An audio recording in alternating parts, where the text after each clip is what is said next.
Hello everyone, my name is Steven Zapata. I'm a concept artist, illustrator, online art teacher, and former instructor at Art Center College of Design. I would like to introduce you to my new drawing course, Form from Imagination, a course designed to help you draw with confidence from your mind. Maybe you want to be a professional illustrator or designer, maybe you want to be a master with a pencil, or maybe you just want to be the best artist that you can be. Beautiful goals.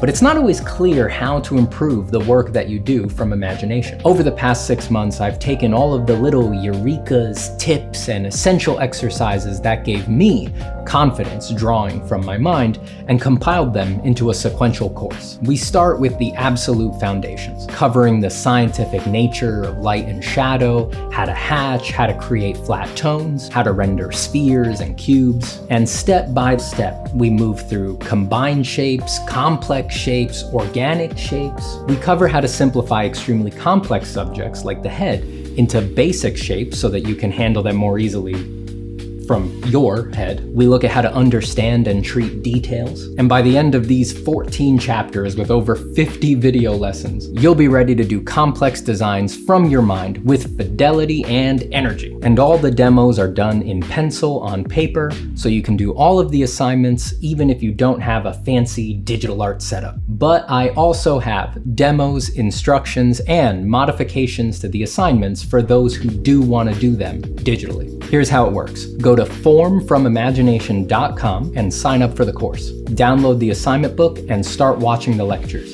Do the assignments at your own pace. Take your time with them and use this self-study to develop your patience. When you're done, post your assignments in the exclusive community hub, and I'll personally critique your work with drawovers, diagrams, and advice. I want you to know, this course is no joke just because it's online. It is challenging content, and it is more complete than it would be if I was teaching this class at an art college as I have before. If I was teaching this class in person at Art Center today, I would just play these videos in class, knowing full well that they're the most concise, focused, edited, step-by-step way to convey the material. So I'm serious when I say, this course isn't just a substitute for a college-level course, it's better than a college-level course. And you don't have to pay thousands of dollars per credit and wind up hundreds of thousands of dollars in debt. So thank you for checking out the course, thank you for watching this and for your support, and thank you for drawing and making your artwork. The world needs it. I'll see you soon.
The year is 87039, new nonlinear time.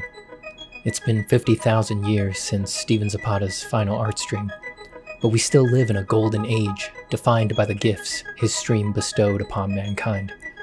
Faster than light travel, eternal life, Steven cloning, and the keys to a truly galactic human civilization. My name is Stave Satapaz, a reminder clone of Steven Zapata, an exact reproduction of his personality as constructed by an AI compiling millions of hours of his original art streams. By all accounts, I'm exactly like the original Steven's public persona, just more muscular, exactly as he would have wanted. I travel the stars on my light tracer, a dream of Steven. My crew is, of course, all clones of Steven. Some of my officers are reminders like me, but not all. Some are bioclones, and yet others are aspectoids, clones who, instead of trying to capture his full essence, amplify a particular portion of the original Steven's personality. We've spent hundreds of years drawing, exploring, and philosophizing while snaking our way through the stars, spreading the good word of design. But we've had another, secret mission as we've cruised the cosmos. I seek information on the legendary originals, Steven Zapata's true drawings that he flung wide across the stars at the end of his life on Earth, never to be seen again. My crew thinks I'm looking for them for the same reason all the other madmen do, because they would be valuable beyond all reason. But they don't know what I know, that a critical mass of originals in the hands of a trained reminder can provide a psychic link to the original Steven mind. Once I collect enough, I'll be able to fulfill my destiny and achieve psychological continuity with the original Steven. And through me, he will live again to usher in golden ages of art forever. Drawing Ascendant, the eternal chronicles of Steven Zapata. Lasting Legacy 1, Epic 1.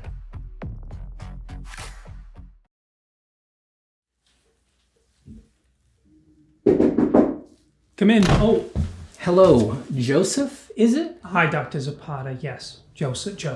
How are you? I'm well. What seems to be the problem, Joe? Well, I'm having difficulty drawing from imagination.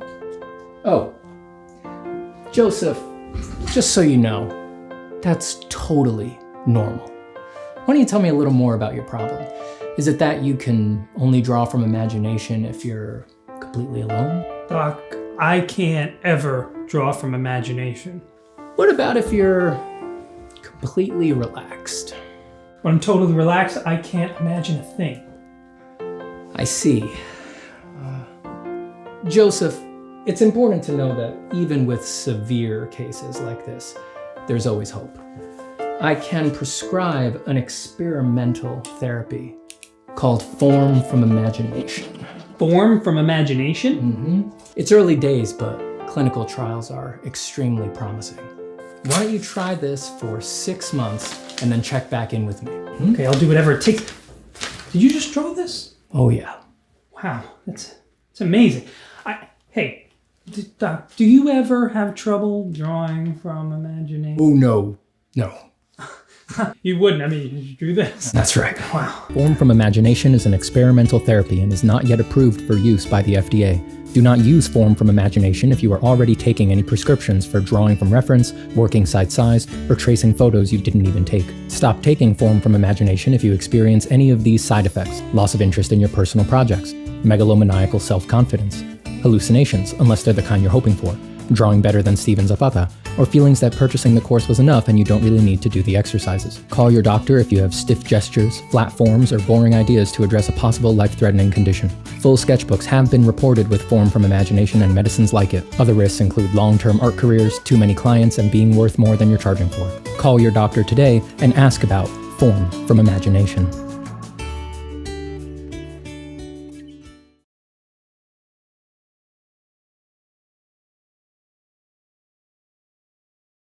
What up?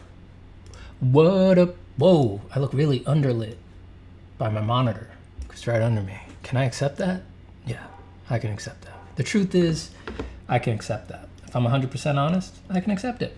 What's up, everybody? What's up, everybody? It is Monday, September 26th. It is the morning. We are going to do classic morning life. I mean, it's a morning coffee, man. You know, we're going to draw. We got a big cup of coffee. And I'm going to do my favorite thing in the entire world, which is drink coffee while doing little thumbnail sketches that are low pressure. Doing thumbnail sketches for demons, for Pandaemonium. Got a big pile of sketches going. Hello, everybody. Hello, Anuj. Hello, Lucas. Hello, Yoga. Hello, Isidoro. Hello, Vish. Wamo.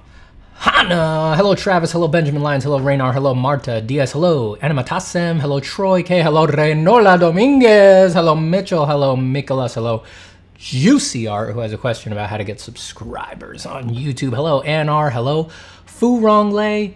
Inky Must. The Deer, Nick. Ravioli. I had ravioli for dinner last night. The wife and I had raviolis for dinner last night. And one of them was Nick Ravioli. I consumed him in the middle of my dinner. And you know what? I did it casually. And hello, Roppy. And JPWT and Tobias Sandstrom and Average and AP.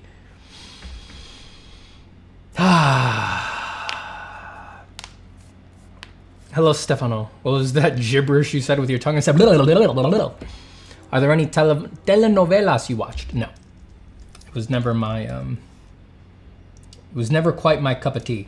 I ambiently watched many because my parents were watching them. So like Pedro el Escamoso, Betty La Fea, many others. But I never actually like watched them. I couldn't tell you any of the plots or anything like that. They were just on in the background. My grandmother, who can't speak English, actually spent more time watching English soap operas than she would Spanish soap operas, weirdly enough.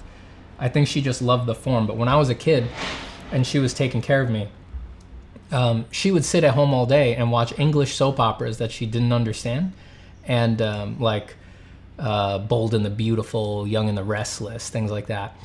And one of my favorite things about my grandmother is that she's so willing to go along with those things, even though she doesn't know what the plots are. So ever since I'm a little kid, I do this with movies too. I would come up to her in the middle of her watching one of these shows that I know she can't understand. And I'd be like, ¿Qué pasa, abuelita? ¿Qué está pasando en el programa? And I would have her tell me what she thinks the plot is, and it's always hysterical. I mean, she's completely off. It's so funny.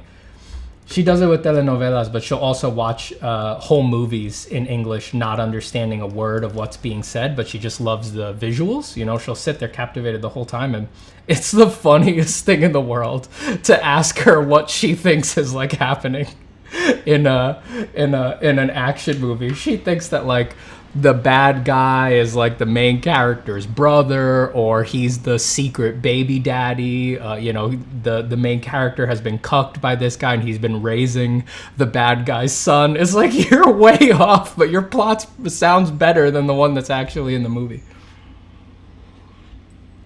Oh man, I love my grandma. I gotta go see her, man. She's 101. I gotta go say hi to her. I think it's time for a visit to the old grandma.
Abuelita, who is Tony Stark, please explain. Yeah, she used to, she still will watch a comic book movie and stuff like that, and she's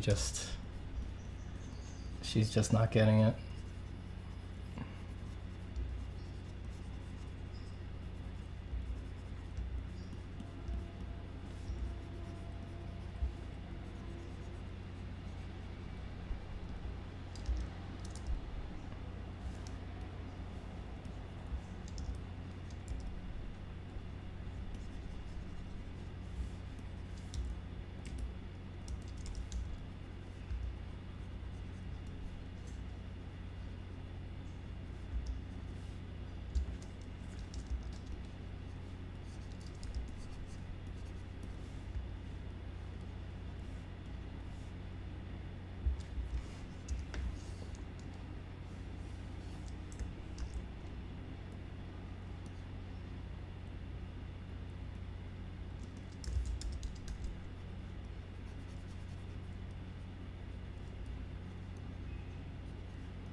Hello, Mihail.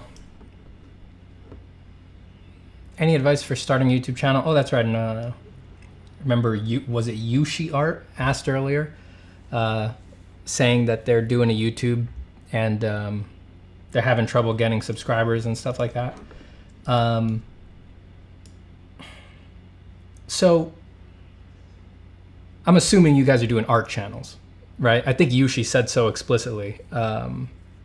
Arnold Designs, I don't know if your channel is specifically about art or if you know it's going to be about art. But first off, if you're going to do an art channel, it's not necessary to be really good at drawing, but it would help. You know, it would it would make it a little bit easier to get people in. I'm not the most palatable person. I'm kind of annoying, pretentious. Think I have everything figured out. Definitely an abrasive personality, what with all of the singing, the constant joke making, cracking myself up. I'm not the coolest guy. The quality of the drawings, also my arrogance about the quality of my drawings. The quality of my drawings serves as honey for the bees. They'll stick around for the drawings for a little bit, and then that gives people a chance to hopefully hear my message, right? And that's the other thing, which is try to say something. I don't know how to put this like any nice kind of way, but now you're asking me, so I'm assuming you're asking for like my personal opinion about what you should do if you're going to do a YouTube channel. Don't be boring, you know, I don't know how to say this, but like be interesting. Like if you're an artist, be interesting. Have something interesting to say to put out there in the world. That's not necessarily necessary for a successful YouTube, right? If you're just looking for numbers, if you're just looking for, you know, a sequence of numbers that will mean that you have succeeded, you can be bad. You know, you can be you could be bad at drawing and say nothing interesting. And you can just game the system, do SEO and algorithm insanity and things like that. But it's not sustainable, and it's going to rot your heart, and it's going to destroy your art, right? It's hard enough for me where I'm really doing, you know, I'm doing whatever I want. I'm not based on pleasing other people, and still being out there publicly and sharing my inner life about art. It's still challenging to sort of put my art through that bit of a ringer. So I can't imagine how damaging it really must be for people who externalize all of their success and make it all about the numbers and are just going to be, their self-worth is going to be borne aloft on whether or not people are being tricked by their clickbaity titles and things like that. Like, I would avoid that as much as you can.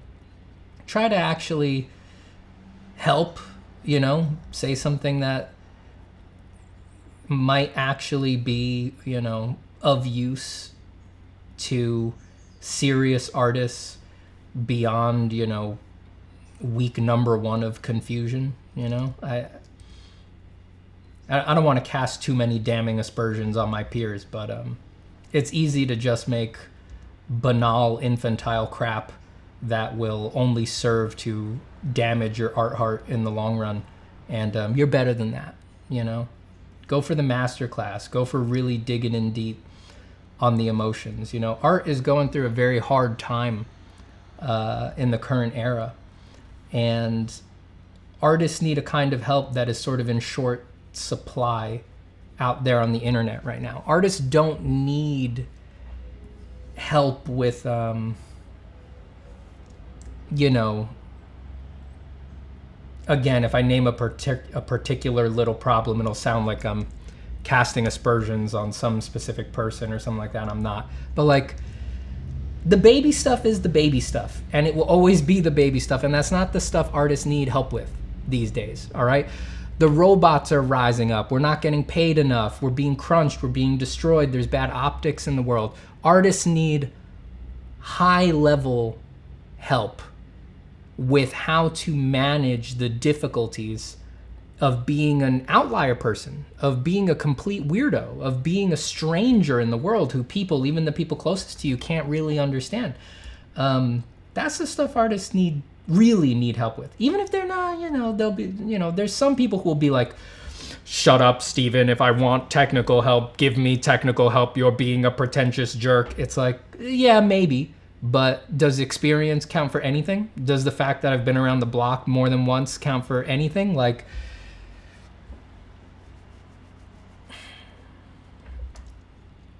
at a certain point, if you've been around long enough, you know, realigning people's priorities is part of the advice you can give them, right? And I think that in the long run, that's what people need more of, you know? The truth about drawing, the actual craft of drawing, is that if you just stop hating yourself so much, if you just keep doing it, all the routes will eventually lead to success. With help, with guidance, there's routes that will be, you know, less painful or maybe slightly quicker. But the truth is that if you just keep doing it and stop loathing yourself, you're gonna get there. You're gonna achieve the level of skill that you want. The real difficulties are in, like I said, not hating yourself, not burning out, not losing your creative heart, not selling yourself short, not externalizing all of your self-worth to nonsense that is just algorithmically driven or driven by random popularity, or just all of the multiplying villainies of nature that are swarming upon artists and making it nigh unto impossible for someone to be an artist in this day and age. Games by Mark Wolf says, hey, Steven, I'm working on not sleeping. Some people get on that. I would recommend sleeping. I would highly recommend sleeping. Mark, if you don't sleep, don't drive. At least do that. At least don't get behind the wheel of your car.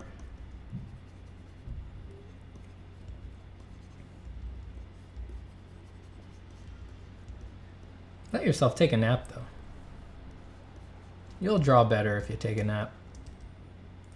Let me open all my other Pandaemonium stuff.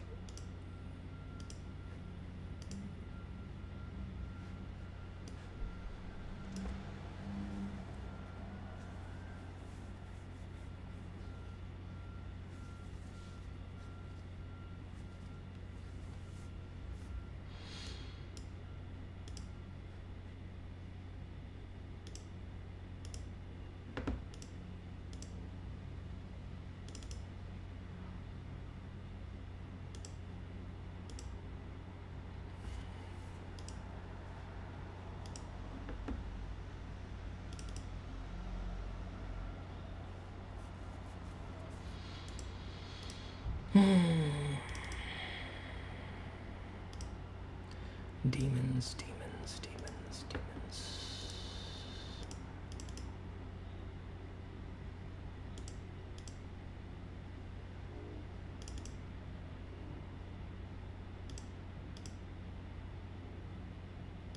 I just need to look at everything that I have. Is there anything interesting there? No. No.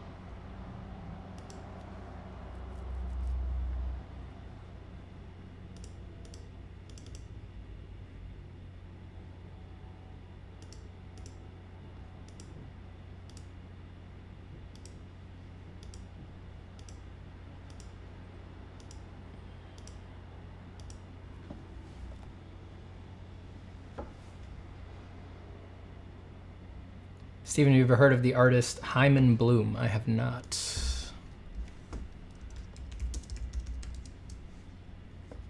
Let's take a look.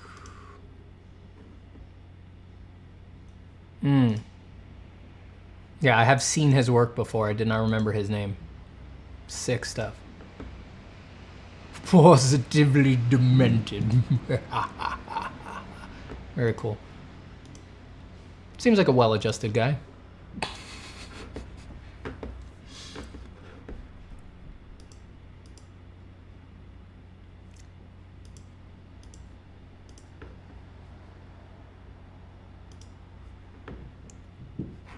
Forgot about this guy.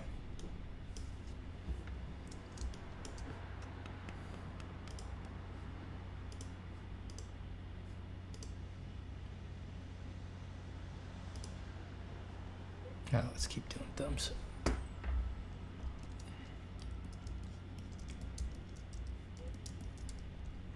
you remind me what the Pandaemonium stuff is? It's just a design project based on the city of the demons in hell from John Milton's Paradise Lost.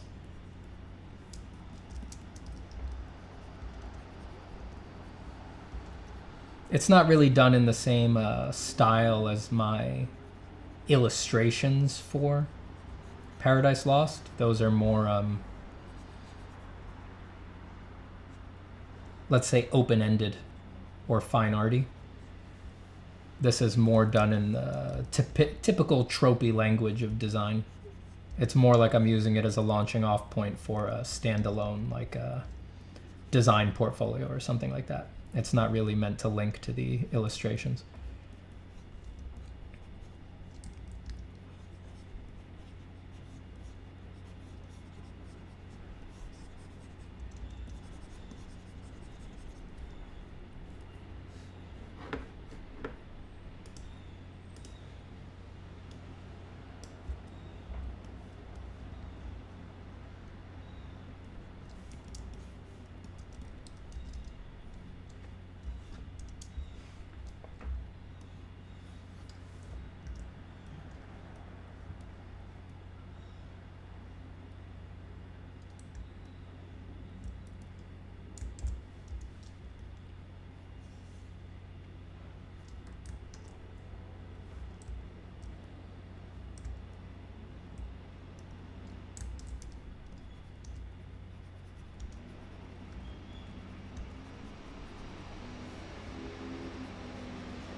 Yeah, if you're trying to make a YouTube channel about art, like, I don't know. I mean,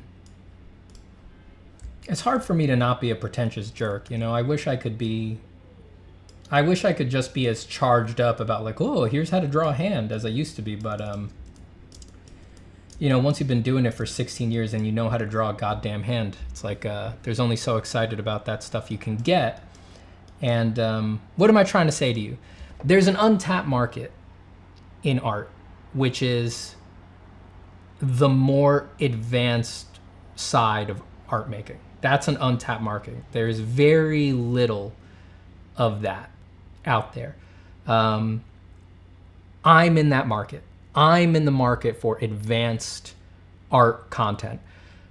When you've been doing it for a very long time, the most dangerous thing in drawing is how unbelievably boring it can get. You've just heard everything that there is to say.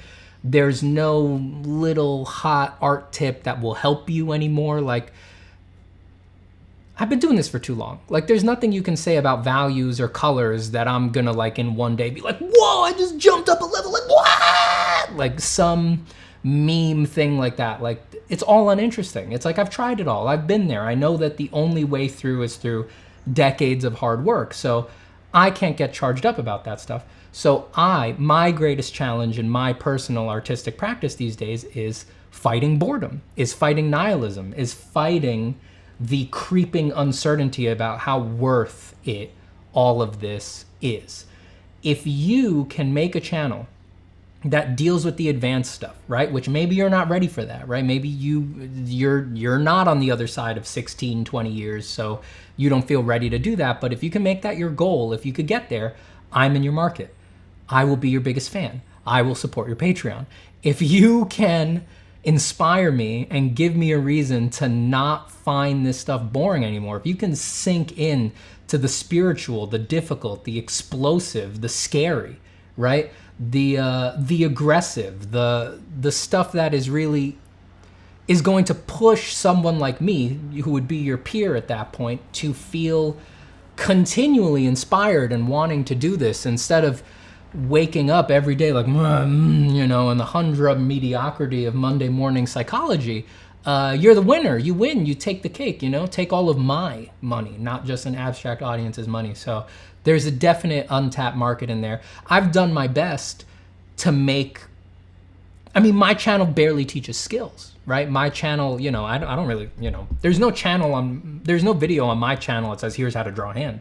You know, I'm practicing what I preach here. My channel is specifically meant, I'm glad a lot of beginners get use out of my channel, but I'll be honest, I made my channel specifically to be of assistance to people who are like 5 years out and over, and to be especially helpful, hopefully, to people who are 10 years out or over, which I feel very gratified that has played out for the most part.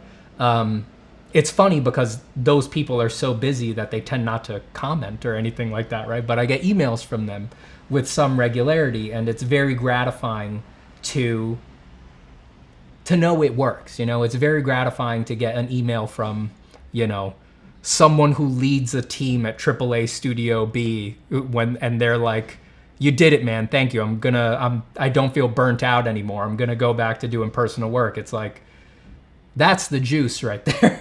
That's the real juice. And I feel extremely lucky to have gotten several communicados like that. So it's a real market, you know? We can use your help. I need help, you know? Please help me. I'm begging you. Please make amazing content that makes me wake up every day excited to make art, you know? I need all the help I can get.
Hope everybody had a good weekend.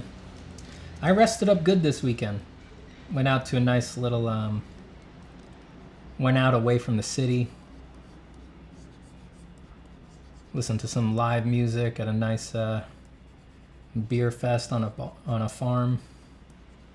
That was really restful. Got to dance a bit with my wife. Went and looked at a house. Haven't been looking at a lot of houses. Still trying to move. It's been a long war trying to move.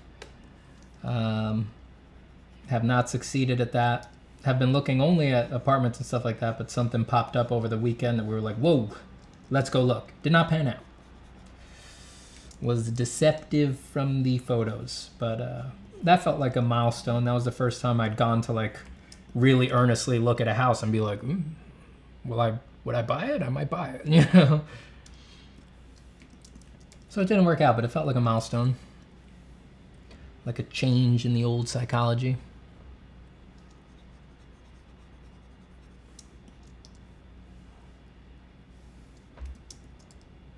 Hey Steven, how you doing? Loving the shapes on this one. I'm good. Thank you, Quasa.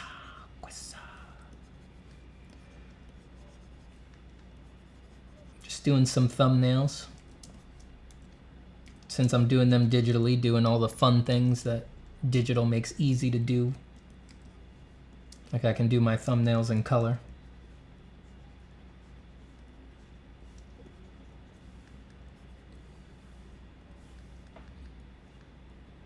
Keeping it mushy, keeping it fun.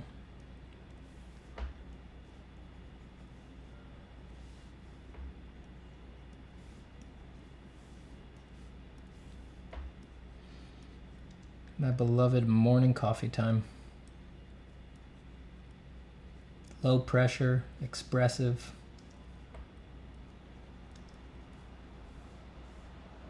Designy. I'm just curious, but do you ever feel like your art was stiff for a while, trying to make the art look clean? Yeah, I mean, I went for a long time feeling like my art was stiff or without life or things like that. I mean, that's something everybody goes through at the beginning. I mean, it's quite difficult to make your art feel sort of snappy and alive. That's harder than it looks. Don't worry, you'll get there.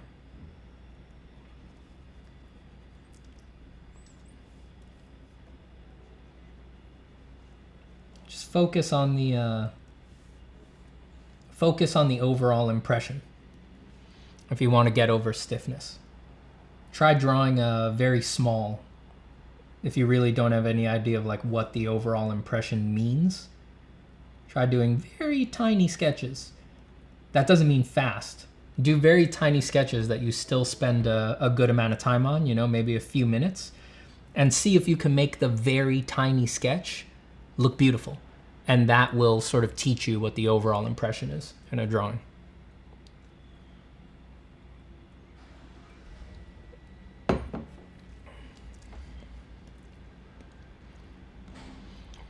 Inky Must says, your channel has been the most helpful for me when it comes to art. Even at school, no one talked about the things you do. I'm very happy to hear that. Tell a friend, please. I greatly appreciate it. I'm glad it helped.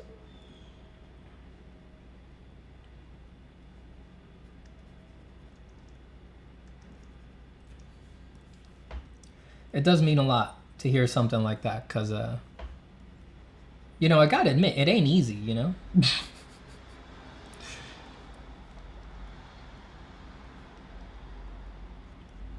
I do feel a lot of the time like I'm howling into the wind, or I'm talking about stuff that no one really cares about, you know? It's difficult. Sometimes, not all the time.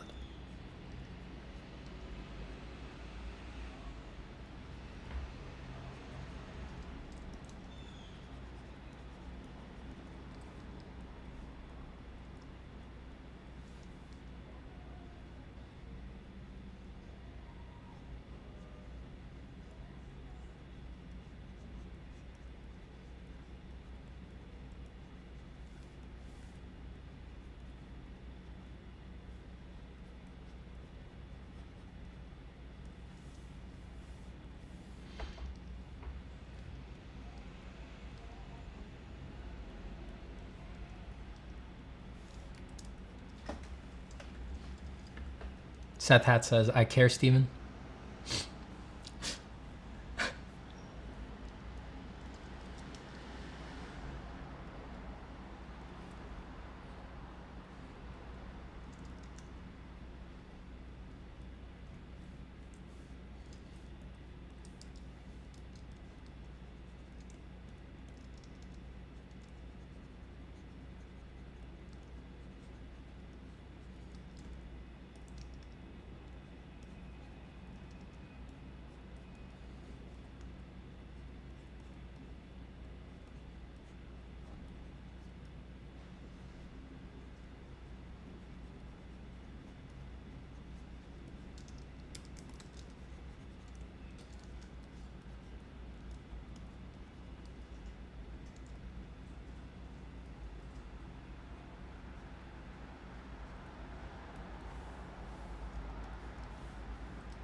No, I respect what you make, man. Like, there are thousands of how to draw the head demos, but no one is like, how should you feel when you draw the head? Oh, man. I'm glad the message is getting across to you, Casey. I know. I mean, I do it for a reason, you know? It's just, I would be lying. I would be lying if I said it wasn't a little difficult to see, like, you know, a video like, you know, something like that, or some, like, how to draw super sexy hair. Like, I would be lying if I said that seeing a video like that just go up and, you know, someone will get, you know, 300,000 subscribers just off of that one video and like all this success. I would be lying if I said it doesn't hurt, but I also don't. When I analyze that, I know I don't want that. You know, like, it's me choosing to not do that. But to all you people who want to make YouTubes and stuff like that, don't be like me. You know,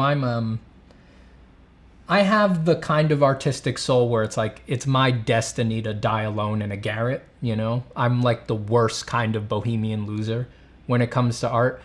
I'm the kind of guy who, I want success, but I only want to have it the right way, you know? And the world is not amenable to that a lot of the time. It's like, success is hard enough to get in the world that the world doesn't really...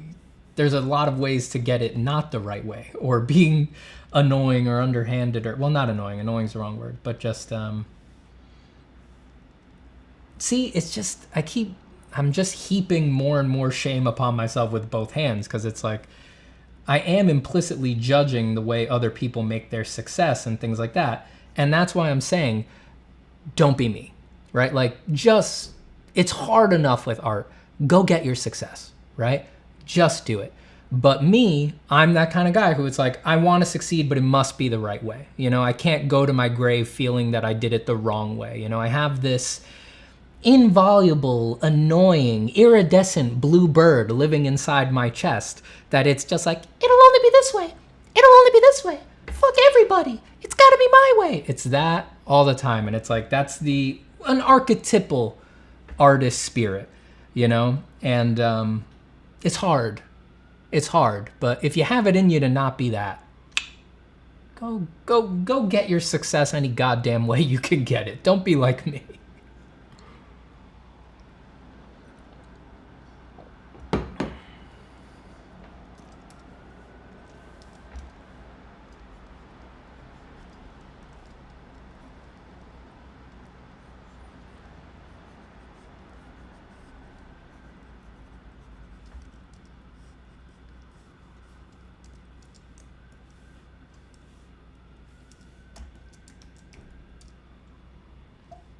Oops, gotta save this.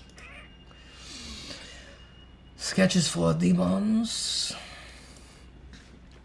Demony Goo Goo. So that's what that one's called.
How often do you cough out a blue feather? Sounds uncomfortable. Daily.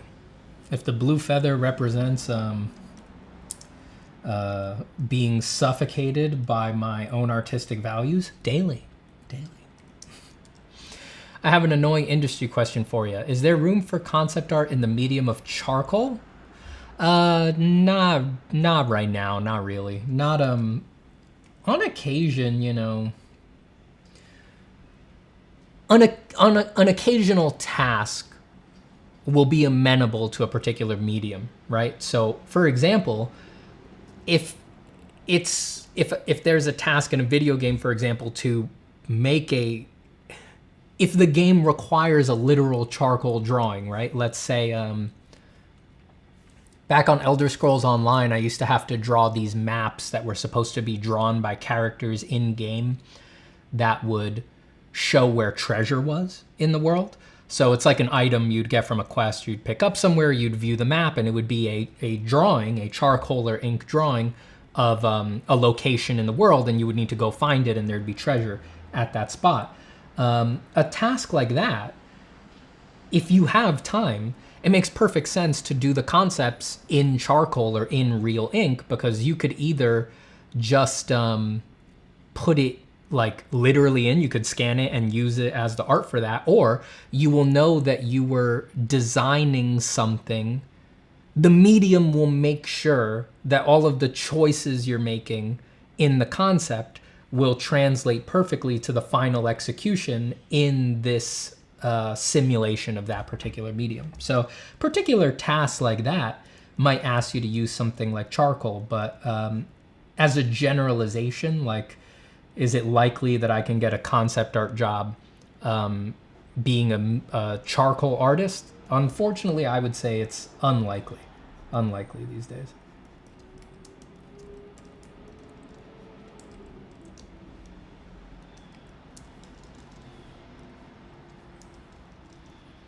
You really need, if you want to be like a generalist concept artist, you really need a lot of versatility, because most projects require all kinds of stuff. So you can't really be like trapped in one thing, you know?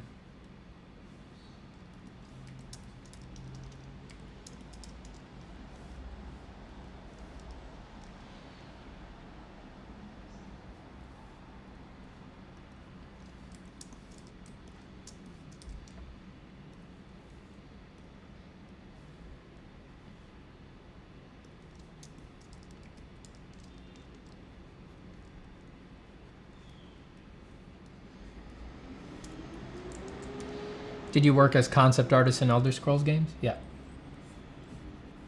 I was a concept artist on Elder Scrolls Online for a long while there.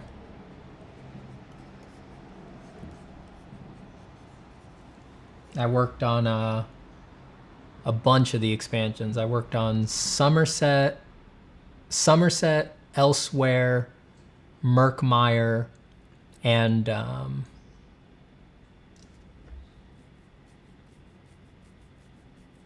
what was the other one? There was another one in there. I forget the name of the other one.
It's a minor pet peeve of mine when there's in-universe art in a video game that's supposed to be traditional but is visibly digital. Yeah, mine too, but it's just time constraints. You know, it's so much faster to just knock it out digital, and it's not like the directors give you extra time for something that's supposed to be traditional. You know, so it's just prohibitive most of the time.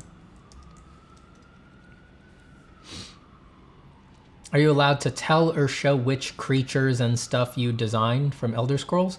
I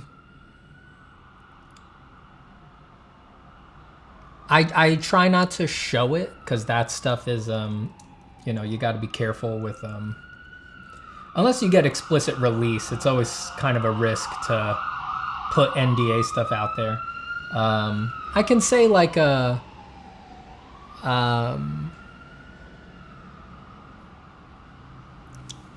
geez, I don't know how to. I did so much. I don't know. I did a lot. What could I say that would? So if you played anything in the, if you played Elsewhere, if you played anything in the Elsewhere expansion, when you're running around Elsewhere, like most of the stuff when you go inside a building, you know, like furniture, props, statues, things like that. Statues, I did like all of the statues in Elsewhere. I did all of that, or the vast majority of that.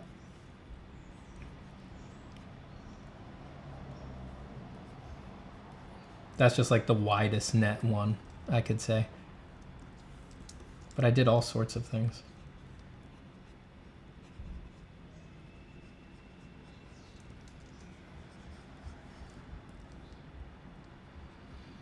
If you run around Elsewhere and you look at and you see all of the statues of the Cathay Rot, of the different kinds of Cathay Rot,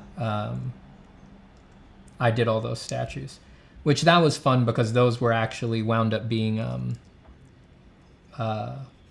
lore editions. A lot of those were the first times any of those races of Cathay Rot had been seen. So if you look up the different subspecies of Cathay Rot on like the Elder Scrolls wiki and stuff like that, my statues are the only depictions. So by doing those prop designs, and those were a very involved process, I wound up actually making lore contributions to the world of Elder Scrolls.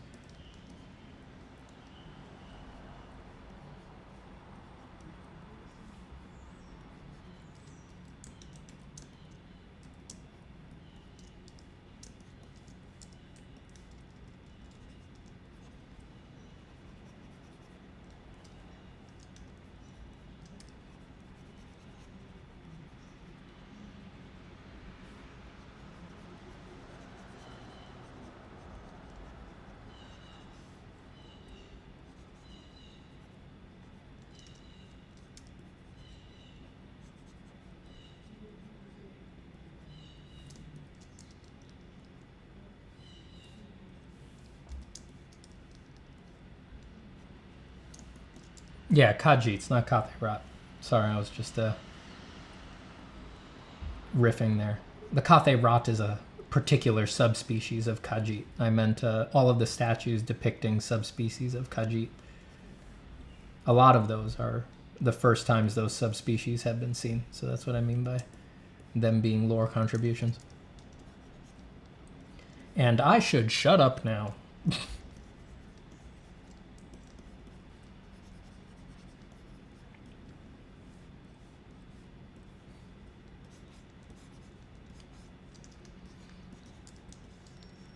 It's one of the reasons I started pulling away from commercial work. It's like, I don't know, it started grating on me after a while. Like, life's too short to spend so much time doing high-end creative work and then you have to pretend you didn't do it, you know? Like, it's a bummer having, like, years go by. Like, literal years, like 5 years. And people are like, what have you been up to? And you're just like,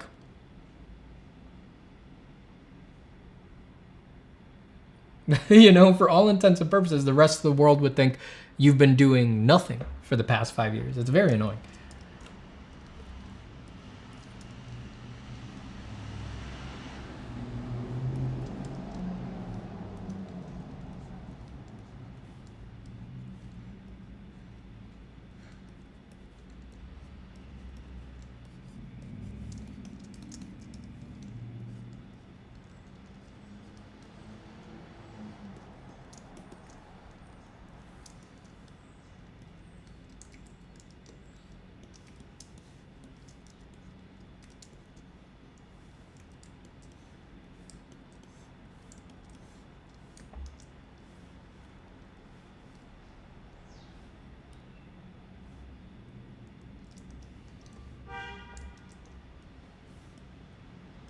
I like him. I like Golden Snaky Man. Kind of a cool idea.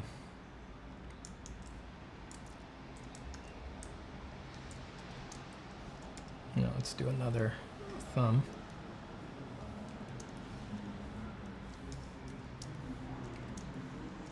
What kind of a thing?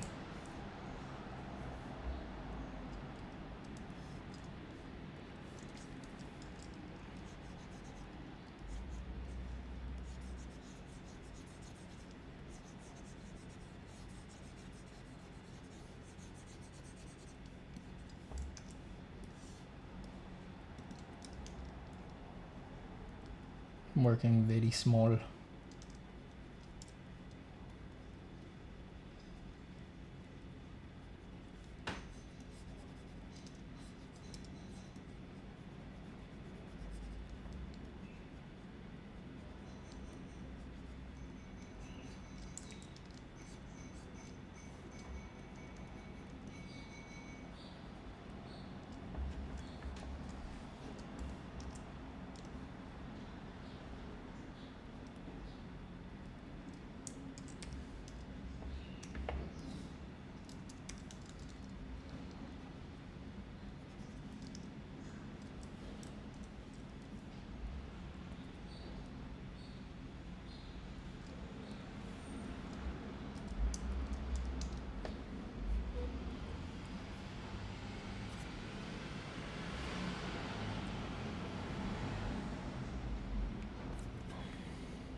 NDAs are really just the legal variant of artists only getting famous after their death. That's funny.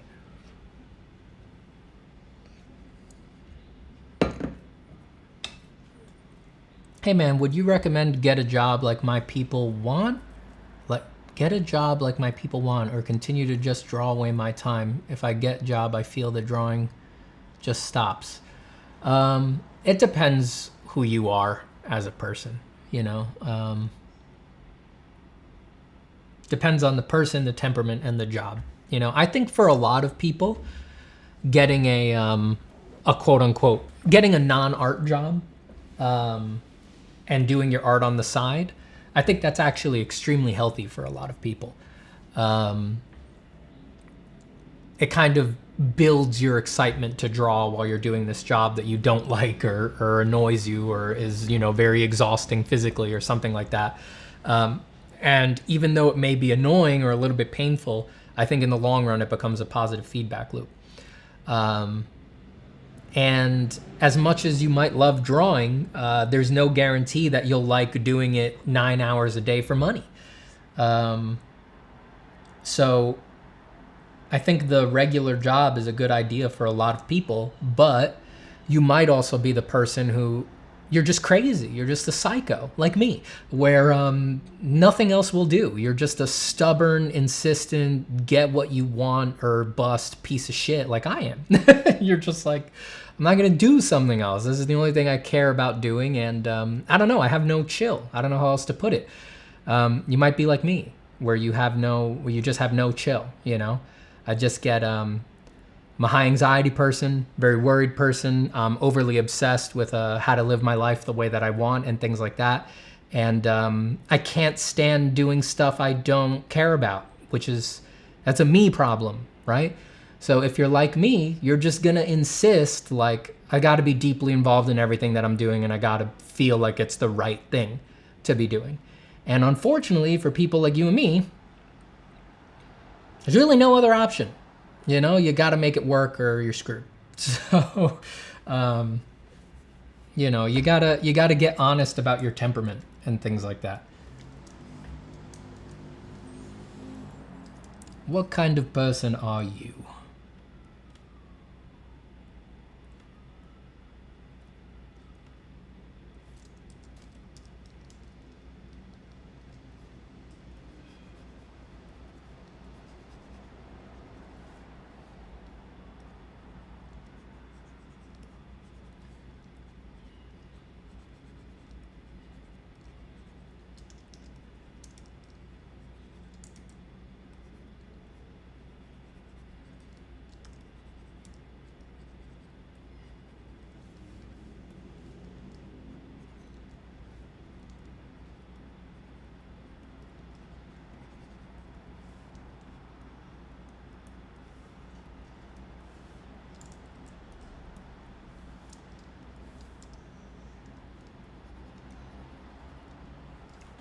Why did you describe me? I feel you, bro. Yeah, I mean, we're, as unique as it feels on the inside to be an artist, we're all kind of the same. We're low on surprises, it turns out.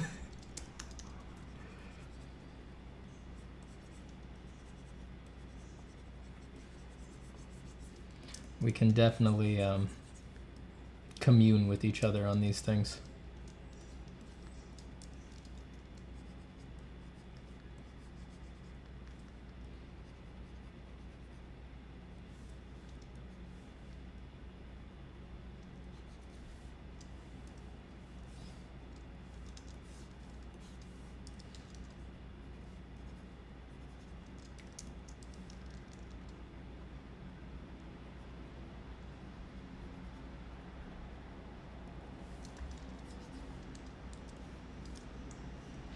I'm also like Steven, where I only want to do art, but I have a lot of anxiety about whether or not I will be able to get a job. My heart goes out to you, I'm right there with you, man. I mean, it's not an easy thing, It is not an easy thing. Just try to temper as a fellow extremist, try to temper your soul, try to disconnect as much as you can your feelings of self-worth from making it work out and things like that. I would be doing you an injustice if I said that it wasn't difficult, It is difficult. Now, you don't need the anxiety, right? I'm not saying the anxiety is necessary. You can absolutely do it without anxiety, because anxiety down at its core is sort of deeply unnecessary on a profound level.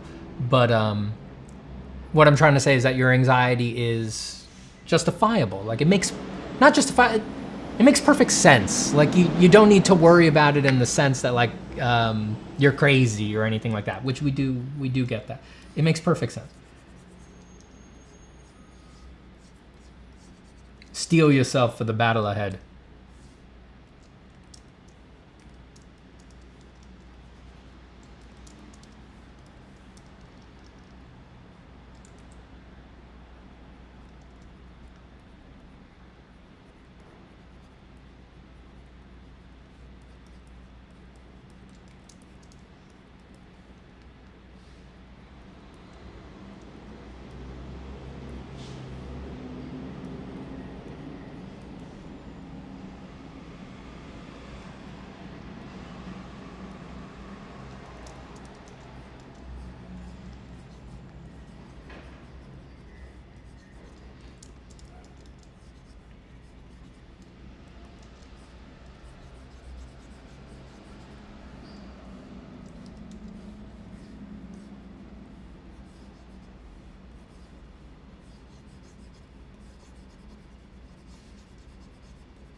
I've been told that clean line work styles are super in demand in concept art by some people that work in the industry. Thoughts? I already suck at painting anyway.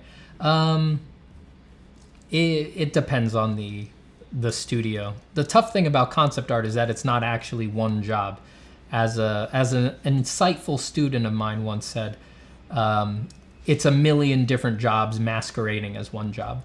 And your responsibilities as a concept artist can literally be exactly opposite from one studio to the next. So there's very few universally applicable statements that can be said about concept art. There's some studios that are going to be like, we need nothing but line work. And then if you take that same line work to another studio, they'll be like, what the fuck are you doing wasting our time using lines? You gotta use photographs. Why did sounded like if Jordan Peterson became an art director at a game studio. Well, why are you doing that? So there's really no big umbrella terms that can be said about concept art. It depends on the studio. You got to do research on the particular studio that you want to work at.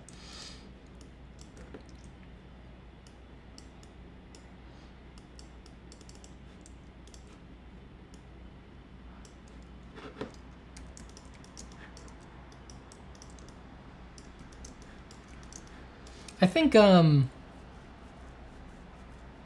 think clean line work is probably more in demand for, and again, it's like, I just disclaimer all of this, like don't take this as gospel. It just depends on the studio. But I think clean line work is more in demand for environmental work. I think I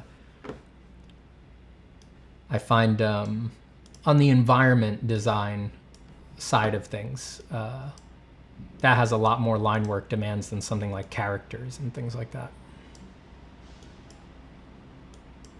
But again, depends on the studio, depends on the style. Don't go taking anything I say there as a reason to depart in one direction or another for some long period of time. It's like, you got to base it on the studio you're looking at.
You know how it is with the coffee. I gotta go to the restroom. I'll be right back. Hello everyone, my name is Steven Zapata. I'm a concept artist, illustrator, online art teacher, and former instructor at Art Center College of Design. I would like to introduce you to my new drawing course, Form from Imagination, a course designed to help you draw with confidence from your mind. Maybe you want to be a professional illustrator or designer, maybe you want to be a master with a pencil, or maybe you just want to be the best artist that you can be. Beautiful goals, but it's not always clear how to improve the work that you do from imagination. Over the past 6 months, I've taken all of the little eurekas, tips, and essential exercises that gave me confidence drawing from my mind and compiled them into a sequential course. We start with the absolute foundations, covering the scientific nature of light and shadow, how to hatch, how to create flat tones, how to render spheres and cubes, and step by step, we move through combined shapes, complex shapes, organic shapes. We cover how to simplify extremely complex subjects like the head into basic shapes so that you can handle them more easily from your head. We look at how to understand and treat details. And by the end of these 14 chapters with over 50 video lessons, you'll be ready to do complex designs from your mind with fidelity and energy. And all the demos are done in pencil on paper, so you can do all of the assignments even if you don't have a fancy digital art setup. But I also have demos, instructions, and modifications to the assignments for those who do want to do them digitally. Here's how it works. Go to formfromimagination.com and sign up for the course. Download the assignment book and start watching the lectures. Do the assignments at your own pace. Take your time with them and use this self-study to develop your patience. When you're done, post your assignments in the exclusive community hub, and I'll personally critique your work with drawovers, diagrams, and advice.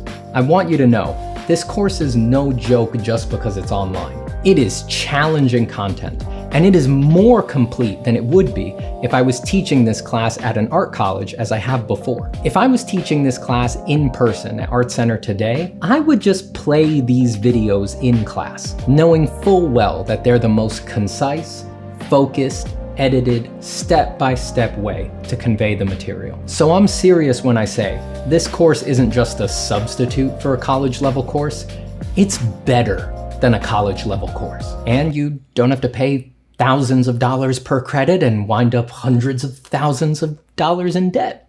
So thank you for checking out the course, thank you for watching this and for your support, and thank you for drawing and making your artwork. The world needs it. I'll see you soon. Right about a beat about a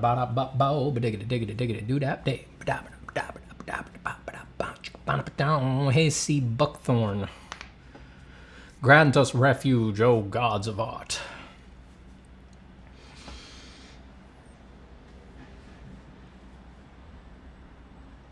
Okay.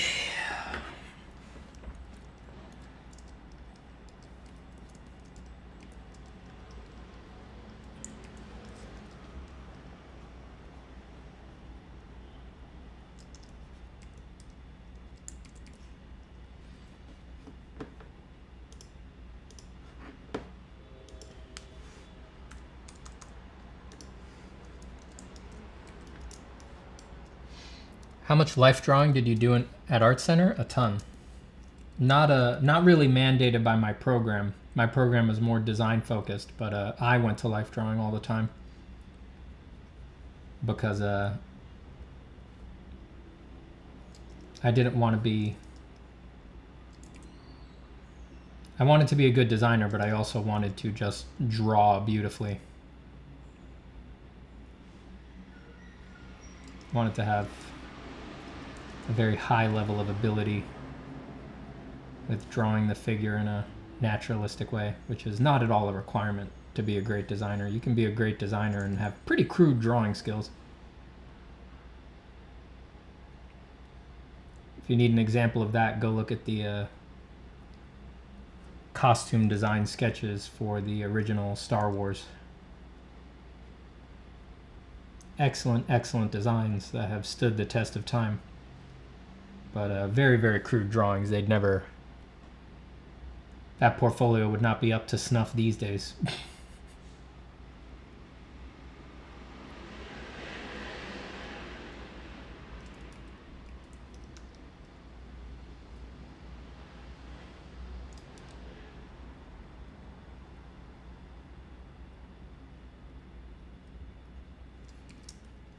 I don't mean Ralph McQuarrie's concept sketches. Those are up to snuff. I mean the real like costume design schematic drawings.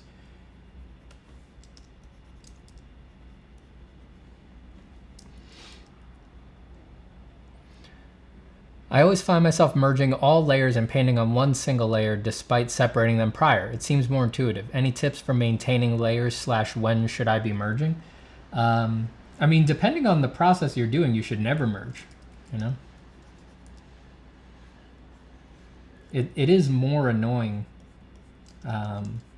because you have so much more to manage and you can't just paint freely, but there's plenty of jobs where you're just not going to have that flexibility, you know? You need to maintain the layer stack for the next person who's going to take the picture, so sometimes you're just not supposed to merge, you know? What I do sometimes is if I'm working on a complicated layer stack and I'm getting frustrated that I can't just paint normal in the stuff, I'll do this. I'll circle the area where I just want to paint normal with the lasso tool. I'll copy merged and then paste it so that I have just a flat version of that one area. And then I'll paint like normal into that, and then I'll merge it down later into the appropriate layers.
If it's not too tedious to explain, how do you go from copy merge selection to putting everything back in the appropriate layers?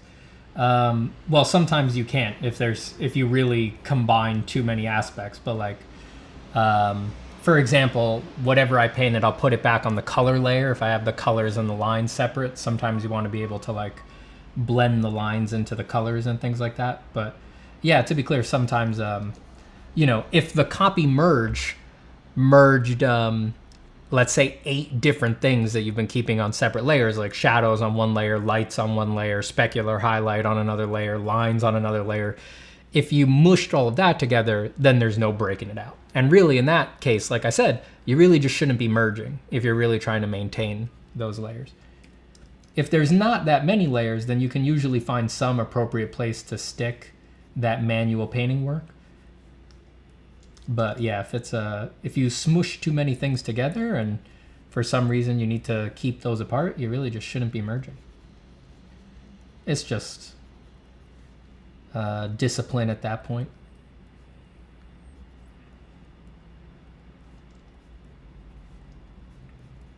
But don't forget that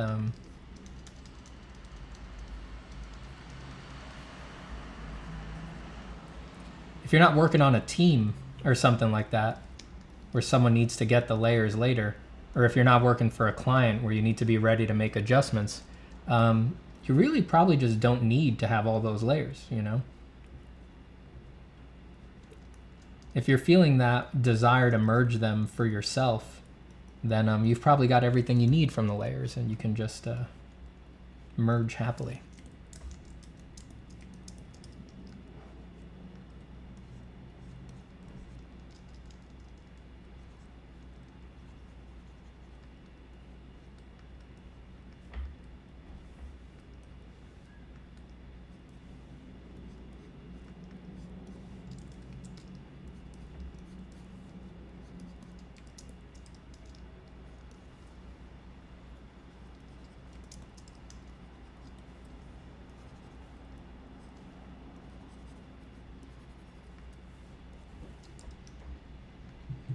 What exactly defines a visual style?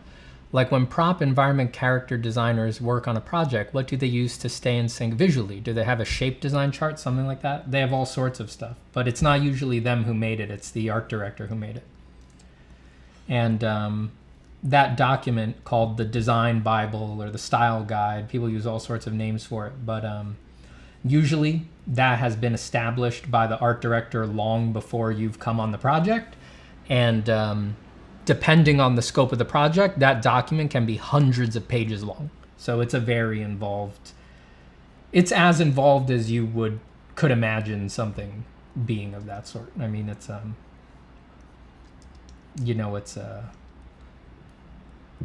mean, the depth and quality of that style guide is what makes something, you know, iconic, is what makes something individualized and expensive and makes it feel like the product is, you know, worth $1 billion or whatever it is.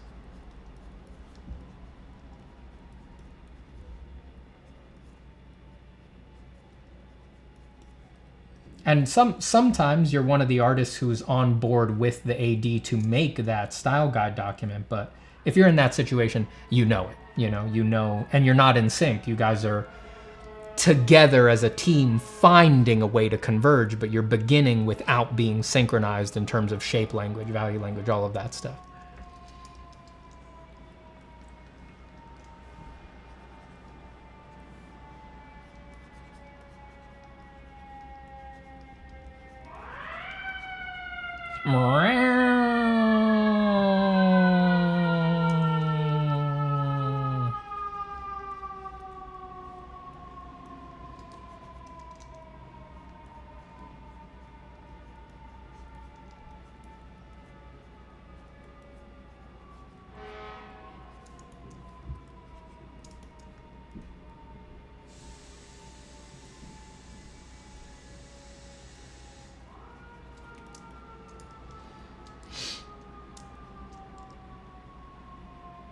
Thank you for doing these lessons. Your approach is so easygoing too. I'm unsure why, but I have a crippling fear of messing up. I get you. Check out the Check out the past videos on the channel, some of the earlier videos, the ones that are pre-recorded, not streams. I think those will help you with that, or at least give you some grounds for reflection to figure out maybe why you're so afraid of messing up. That's a big focus of this channel.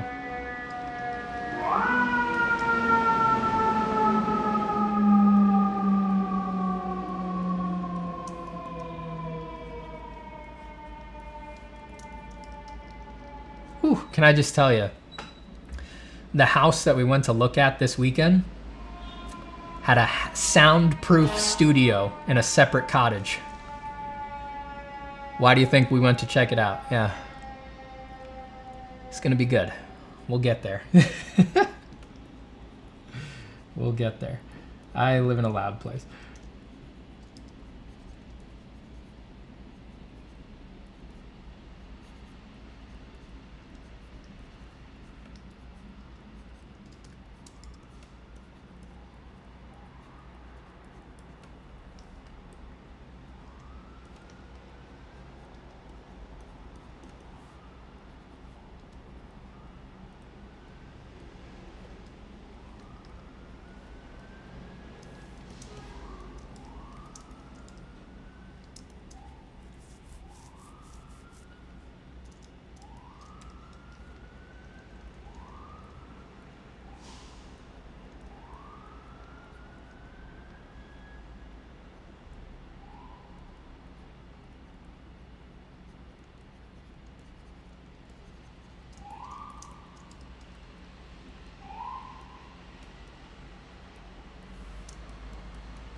Sounds almost like you have a giant cat meowing in the background. Yeah, very iconic New York City siren.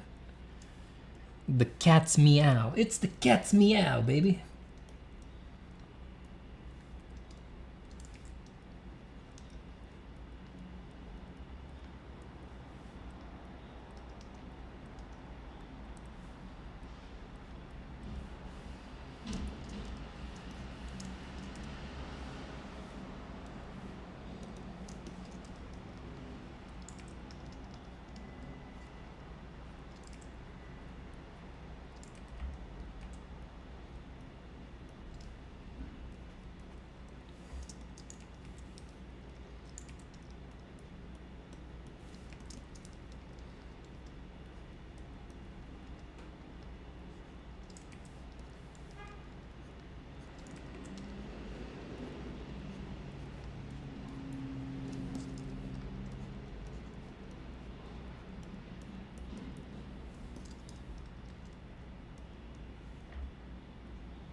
Demons probably wear heels too. This dude has long legs. Oh yeah.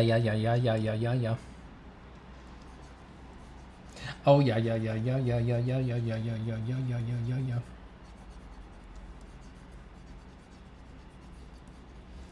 Feels so good to have draw alongside you, drawing a family picture at the moment. I hope this one turns out good. I think it will. I think it will turn out good. With the combined powers of everybody on this stream, we can ensure that your drawing turns out good. Goodness of drawing, not guaranteed. I can promise you that your drawing is going to turn out good. Goodness of drawing, not guaranteed.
Is this our for a dating sim? Yep.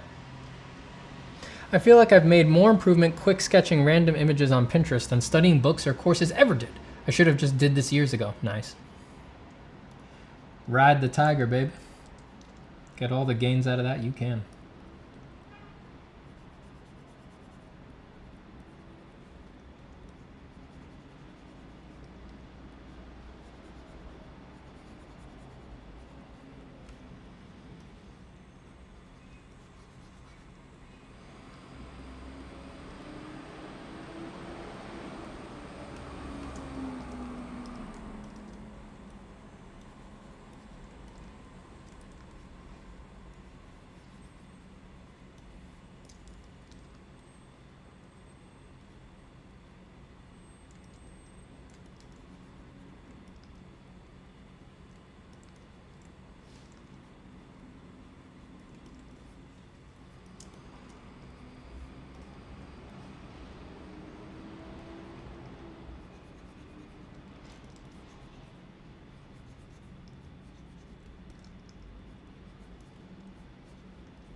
Doing art while watching art stream, that's my favorite thing to do. You have a great favorite thing to do, Jin.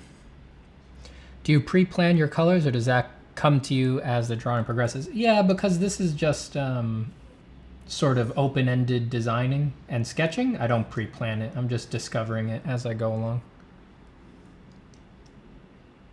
It will, if I really liked any of these designs and I decided to elaborate on them, then they would become the plan, and I would be much more judicious about the color execution on the final product.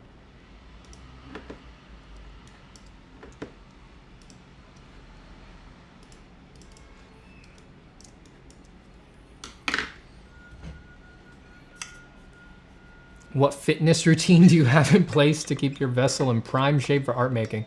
I just run. I'm a cardio guy, I guess.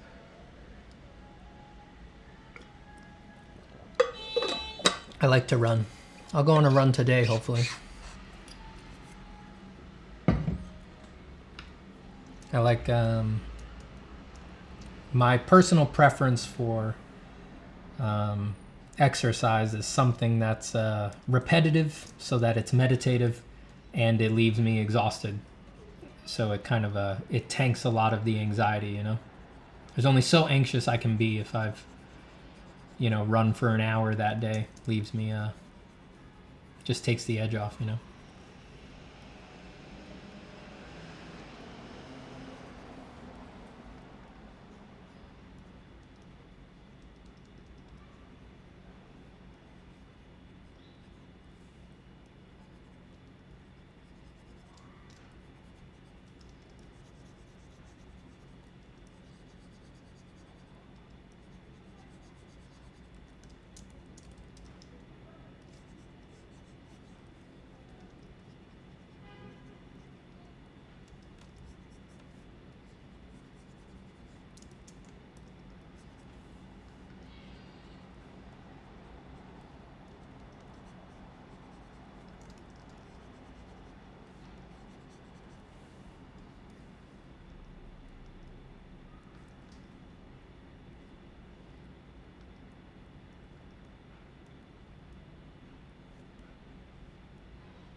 Fantasy or sci-fi? I like to draw fantasy but read sci-fi.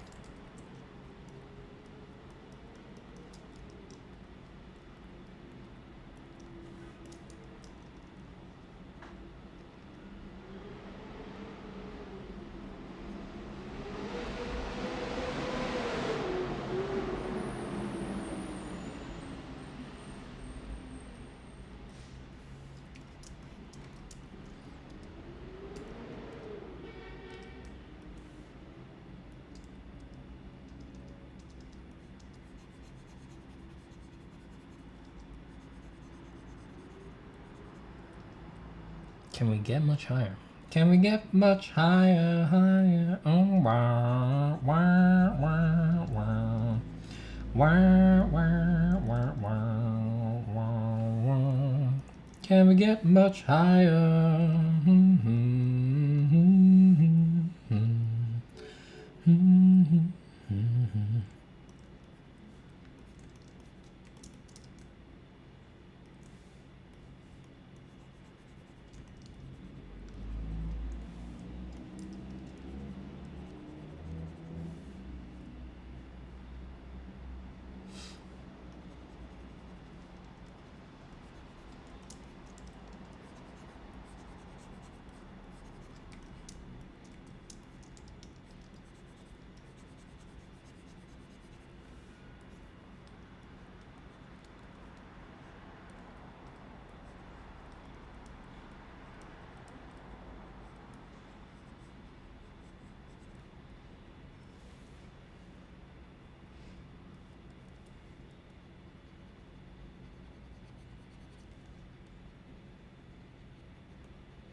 Are you a chess player? I am not.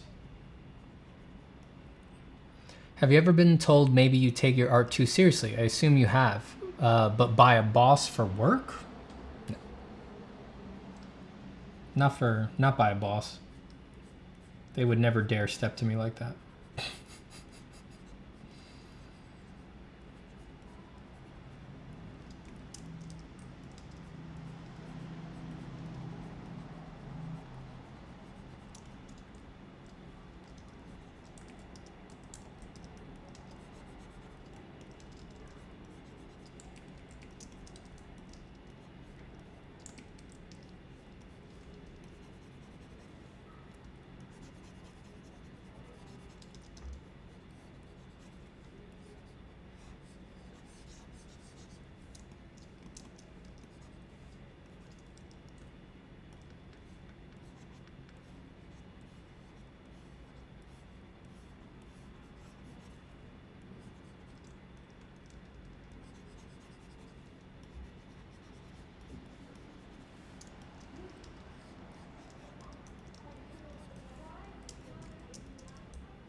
The Zapata course is real. It is.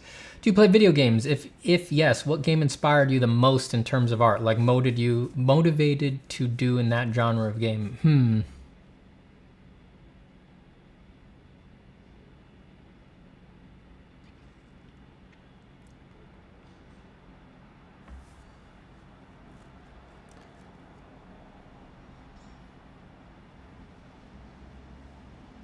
It's a good question. I mean, early on,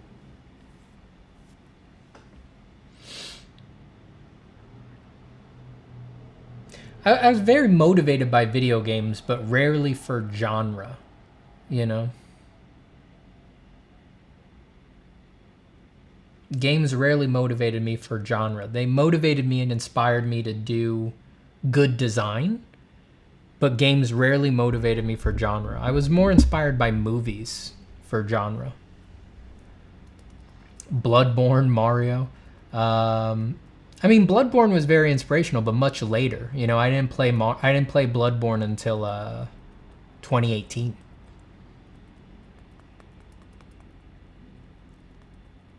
Yeah, always inspired by video games, but not so much for genre.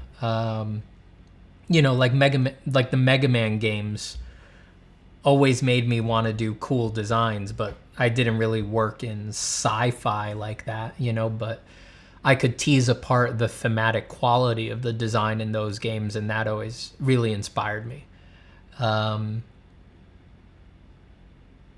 Shadow of the Colossus really inspired me when I was young. I did a lot of creatures, so maybe Shadow of the Colossus came closest to inspiring genre specifically, because that was a very creature heavy game. Yeah.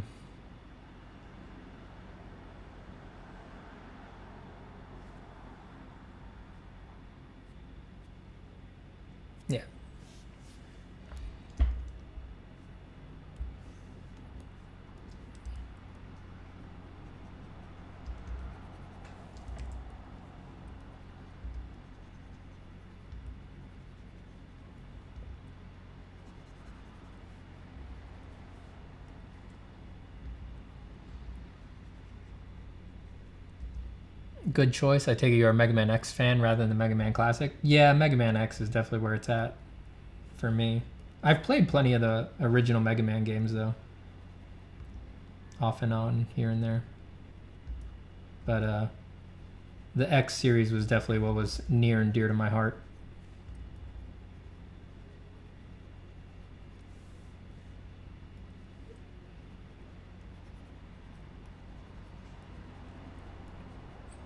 I mean, those games are like those were like what made me understand what like theme was as a kid, you know, like introduced it very early on, you know. This is the fireplace. The fireplace is like a animal has a boss who's like vaguely appropriate for fire, an animal turned into a fire animal, just like that was really where it first hit me.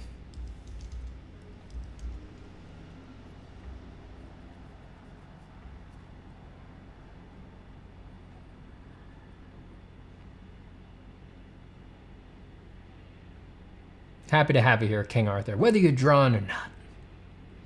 Have you seen Blasphemous? It's a video game, like aesthetics from local Spanish architecture and iconography, all from pixel art. I think I have seen it. I haven't played it, but is it the one with the guy with the pointy hat?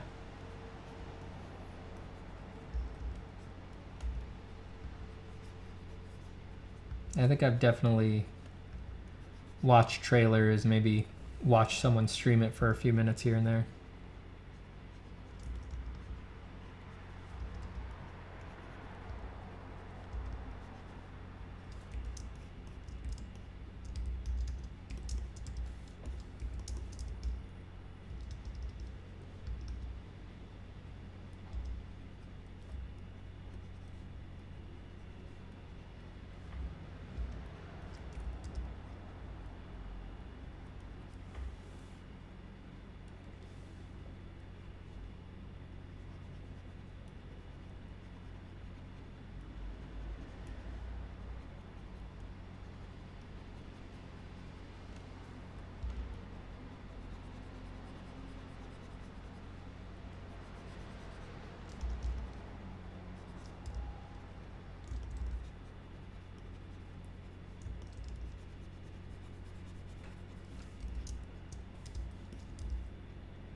Yeah, I was really more of when I was young, I was more of a movie inspired, or more inspired by movies, I think. And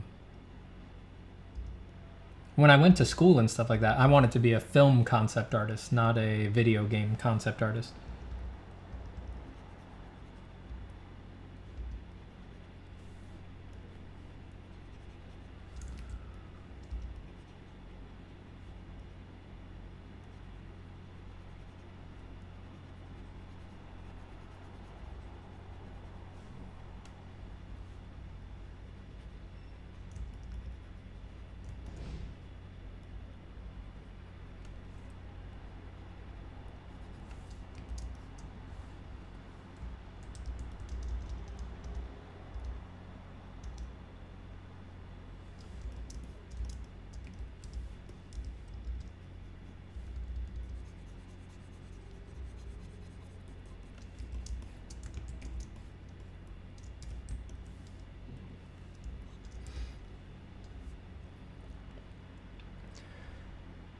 Nick says, is there an NDA you will gladly uphold because you'd prefer that nobody knows you were involved in that project?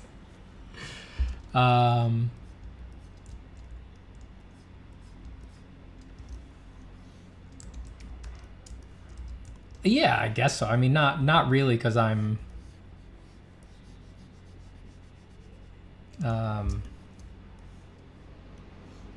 not really because I'm ashamed or something like that. It's just like you do plenty of stuff nobody really cares about, you know?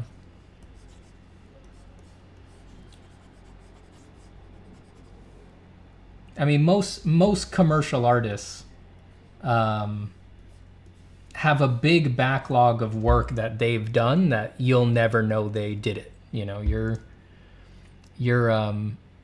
walking by, like, some of your favorite artists, just like the biggest fantasy painters in the world and stuff like that. Like, you're walking by their work in the laundry detergent aisle at the supermarket, and you're never gonna know, and they're not gonna tell anybody. Like, there's plenty of stuff that you do that you just don't, you know, no one's gonna care about. It dilutes the brand, things like that, but you do it for money, you know? So there's plenty of stuff like that, and we all have it, you know?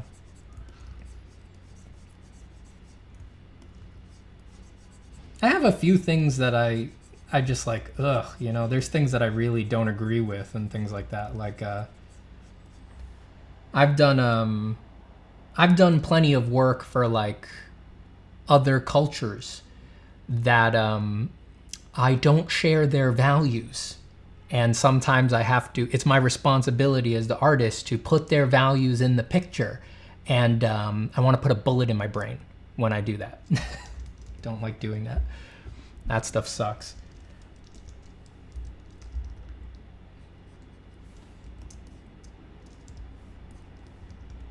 And that's all I will say on that.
Let's do another sketch.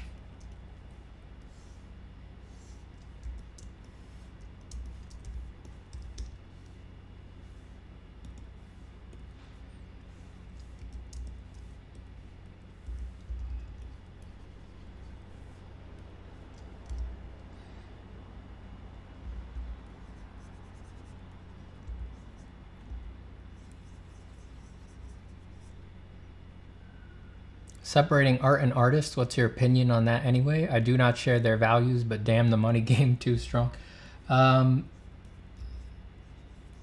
What's my opinion on separating art from artist? I mean, well, basically from what I'm saying, you can kind of tell it's like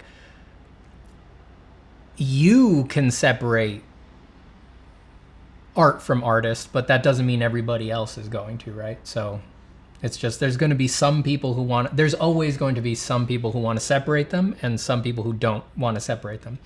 And you can separate yourself from the art, but that doesn't mean everybody else is going to separate you from the art. Hence why, like I said, so many of the so many big successful commercial artists are just not, they're not going to put everything that they do out there on the internet because they know it affects the brand, that people aren't going to keep them separate,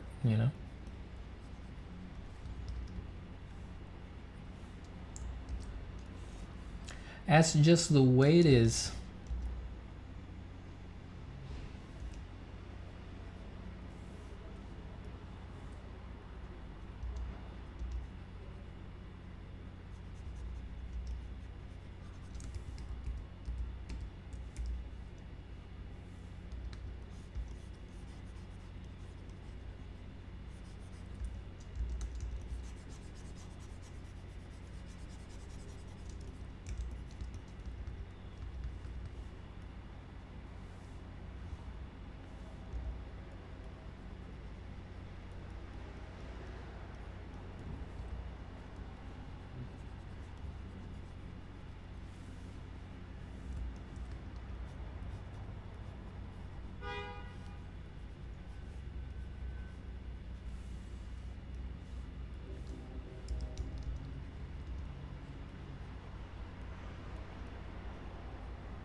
What digital program is this? This is Photoshop.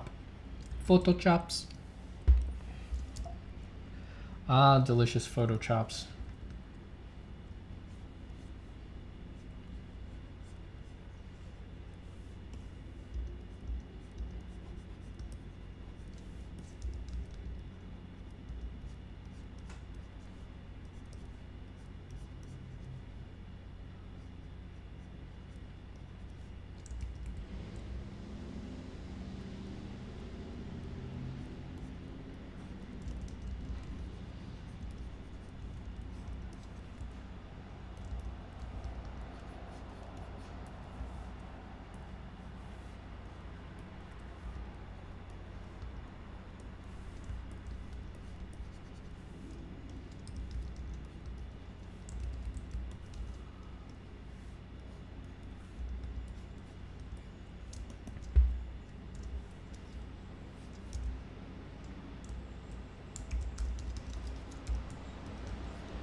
Gross.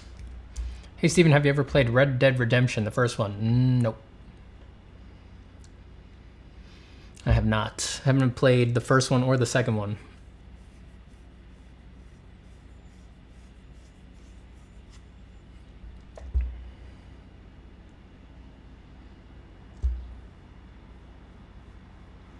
I once designed a Southern Baptist church logo as a favor for my cousin. Not proud of that as a gay atheist. You're in a safe place, Travis. Anyone who's a professional artist and has been a professional artist for a while, I don't know a professional artist who would judge you. We've all done things we're not proud of. The world does not make it easy to be an artist. And if that's the way you make your money, yeah. You're gonna have to do some stuff. It's just the way it goes.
Following up on the style question, I'm curious what goes into the anatomy of a visual style. I'm trying to keep visual consistency in my projects, but don't have a process and everything looks disconnected. That's really the art of art direction. So if you want to learn more about that, I might listen to interviews with art directors on big projects and things like that. It's a very deep art form. You know, it's like I said, a style Bible for a big project might be hundreds of pages long. So there's no like particular answer about that. It's just that you need to arrive at answers. That's the answer. So for everything you're currently aware of that goes into making a project, right? And your scope of what goes into a project will increase with every year that goes by. You need to arrive at an answer for what version of that is appropriate for the project that you're doing. So, you know, shapes are a thing, right? You just need to arrive at an answer for your project, what shapes are appropriate, what shapes align with the story, with the themes, with things like that. So for your project, maybe round shapes are appropriate, but pointy shapes are not. Maybe all shapes are appropriate, but they need to be in a particular distribution or something like that. If that sounds like it's all just based on your gut feelings and instincts, it's like, yeah, that's what art directors do. So it's not about a particular answer, it's about having the confidence to arrive at answers about those things. And you arrive at an answer for everything, like I said. So shapes, values, color palettes, detail distributions, level of stylization. Are you emphasizing form? Are you emphasizing flat shapes? Are you emphasizing color? Just everything. And if you're not quite sophisticated about that yet, your style guide might be a couple pages. And if you are on the level of a professional art director, like I said, you will be able to wheel out your thoughts about those things for hundreds of pages if necessary.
Do you recommend any books about art direction? I don't know any really good books about it because it's, like I said, it's not something you could, it's like, the book about art direction is almost every book in the world. You get what I'm saying? Like, it's a meta skill. So, again, if you really have no idea, like, what the hell art direction is, I think the easiest access point is to watch, like, behind the scenes stuff for TV shows and movies, and just watch the interviews with the art directors. You know, they're usually the ones who are talking in the interviews, not the illustrators and stuff like that. So just let them sort of give you a vibe for the kind of responsibilities and tasks that an art director has.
No problem, LSU. This one blue demon really stands out. Yeah, he's a cocky little bastard, isn't he? He's a little jerk. I understand that we need references, but a lot of the time in interviews, artists talk about direct and indirect parts and proper use of references. I find it hard to understand that. Any tips? I mean, it's pretty, I think it's pretty straightforward. It's just, you can, for example, let's say you're drawing a beautiful young woman.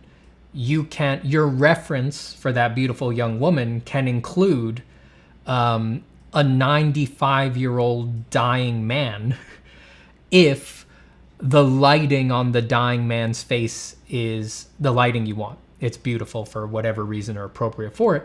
And that can be your indirect reference. It's not a young woman, but you can copy the lighting situation from that man and project it onto the softened features of the young woman. So that would be an indirect reference, and there's every species of that you can imagine. And a direct reference is just one where it is one-to-one. You know, you're doing a young woman, it's a young woman. You know, that's more of a direct reference. And it's the most direct a reference can be is just that you have one reference and you're copying it. But I would also be very cautious about interviews with... So I highly advocate for interviews with art directors, right? Because they're talking about the meta concerns about how to design a project and how to keep things on theme and stuff like that. But personally, I would be very dubious about interviews with artists, like the illustrators at like big companies and things like that, because they can't really communicate how the job is actually done. how to put it kindly, they're lying, and they're pretending they use a process that they don't use, mostly because the process they use is illegal a lot of the time.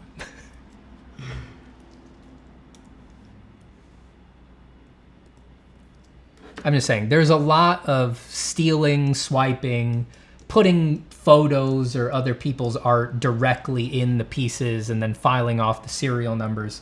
All that stuff happens all the time in studios, and that's why studios don't release work. That's why everything is NDA, because if they actually put everything out, people would be finding in droves like, oh my God, half of it is theft to begin with. So I would not listen to the illustrators. Listen to the art directors, but the illustrators have a gun to their head most of the time when the camera is on their face, and the AD is behind them being like, shut up, don't say that. Tell them, oh yeah, I drew it all from scratch. It's like, that's not how anything gets done on jobs. So just to be clear, some people do. If you're the top 1% of the 1%, right? If you're Wes Bird, if you're Marko Djurdjevic, if you're people like them, you're drawing everything from scratch because you ball out of control, boss hog, you're the number one, nobody can fuck with you. So you get to do whatever you want. But everybody else in the middle of the bell curve is stealing like crazy. Because that's just what people demand. So don't listen to them.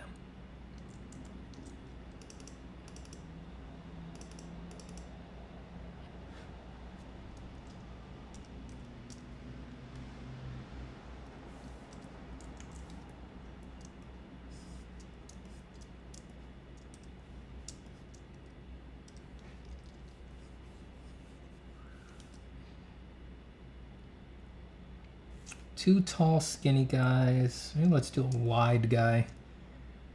Well, he's wide, but he's short and stocky. Let's do a broader kind of a character, more muscular maybe.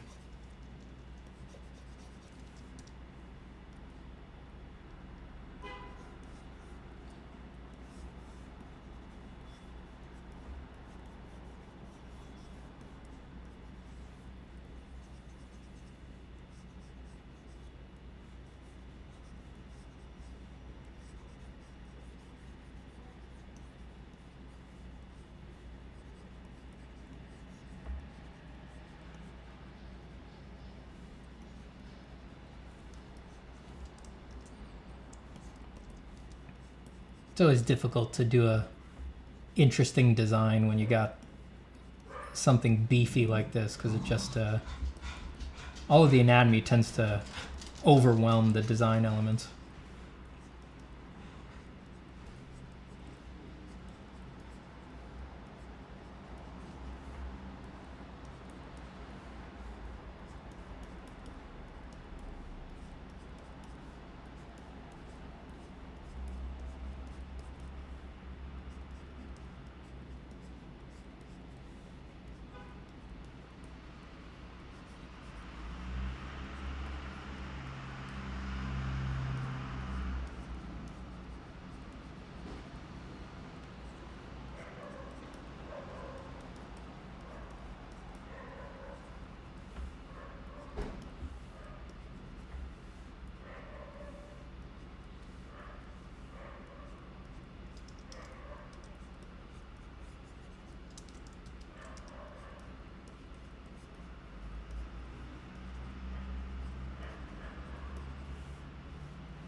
Steven not holding back any punches, paints a target on his back. I mean, there's no... The thing about what I said is that everyone knows I'm right, so there would be no target on my back. Anyone who would, anyone out there doing the job is like, that's true, yeah. There's no one's angry at me.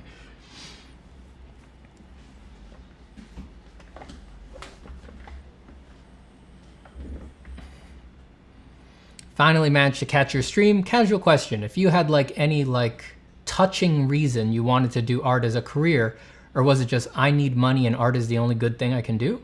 No, it's all. It's nothing but touching, I would say. At least genuinely, you said the reason why you wanted to do art as a career. Yeah, I was naive as a child, but I wasn't naive enough to think that art was the way to go if I needed money and it was the only good thing I could do. I got into art because I loved it, because I really loved it, and I still think good art matters. Like it affects people and it affects the world. And sure, just like anybody else, after years of doing it professionally, I've become more cynical and things like that, but I still believe all of those things. And it happens to be true that art is the thing I'm good at, right? And I don't really have any, I don't have another skill, I don't think, that would be like a good fallback for me, but that just happens to be true now. That's not why I got into it, you know? I think if I couldn't be an artist anymore, I'd probably have to write copy for washing machine ads or something like that. I think I'd be pretty good at that.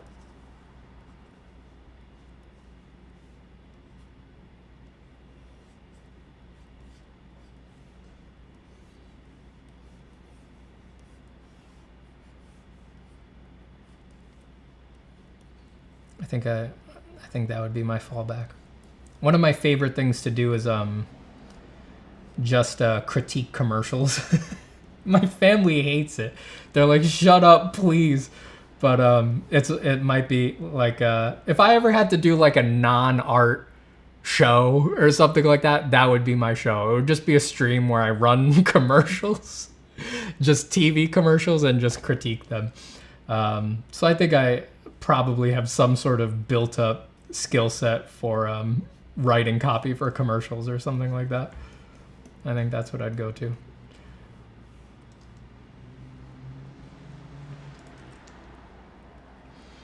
If the art gigs stop paying, try becoming an anime voice actor. Yeah, maybe. Honestly, if it all fell apart, if I really couldn't do art anymore because something happened, I'm not sure at this age I'd have it in me to do something like trying to become a anime voice actor. Like, I think it'd probably be time to do something easy, you know, something more stable. You know, I think I'd probably go for a really secure, just sort of normalish job. I'm not sure I'd have it in me to do it all again. Like, it was really hard to become a professional artist.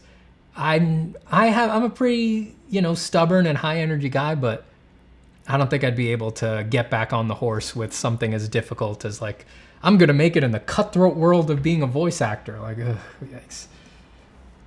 I think I'd just like sell insurance or something.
Hello, Gemmel.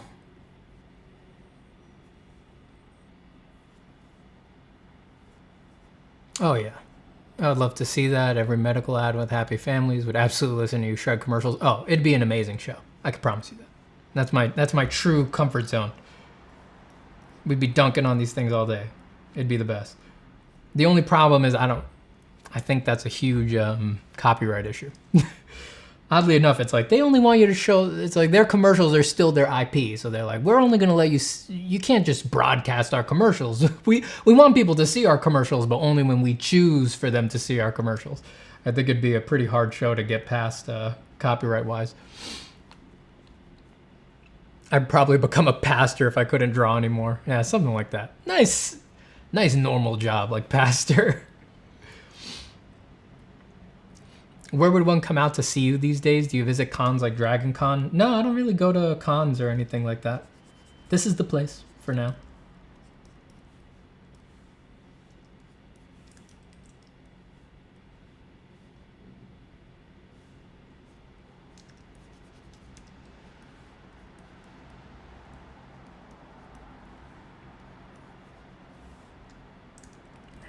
Getting too much like a Beauty and the Beast thing off of him.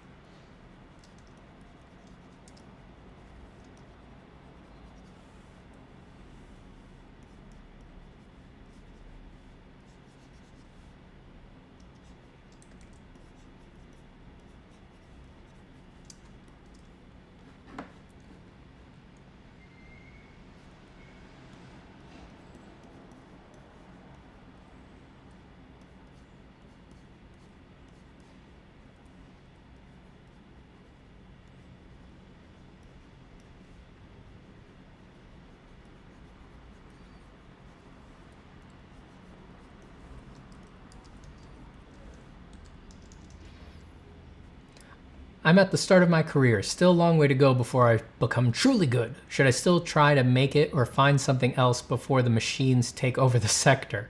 Still a long way to go before I become truly good. Should I still try to make it or find something else before the machines take over the sector? I think you should still try to make it. Because your desire to make art is, here's a dirty little secret. Your desire to make art, you've only recently lulled yourself into believing that it's about the career, that it's about the job, that it's about the clout of making it or something like that, or becoming truly good. That's just culturally conditioned. You've recently convinced yourself of that. Your need for acceptance from friends, peers, girlfriends, mom, dad, everybody has made all of those things become alluring. They'll finally just let me do my goddamn art if they see that I'm making money, that I made it, that I'm popular. You know, the truth is that all of those things are conditioned. That's not why you want to make art. You want to make art. I can promise you that. I can promise you that. You might not believe me. You may be very deep in your own little trance, but I promise you that's not why you want to make art. There's more there. There's a deeper reason, a more profound reason, something underlying all of that. So if you give up, that will always be there. That will remain. Even if the incentive structures change, even if the machines take over the sector, even if they completely flip the incentives or destroy all incentives to become a commercial artist, to become truly good, you will still find that you want to do it. What's that about? So I would recommend continuing. I would recommend continuing because if you do quit, if you do drop it, if you go do something else, you're going to waste a lot of time doing the dropping, finding another career, finding something else. And then when you've done it, once you've found something else, you'll look around, you'll be like, shit, I still want to make art. What's that about? I wasted all my time. You want to avoid that. That'll be extremely dangerous. Modern Day James says, of course I show up and Steven immediately bragging about how popular he is. That's really all I do here, James. You know that. How you doing, bud? That's all people want to hear, too.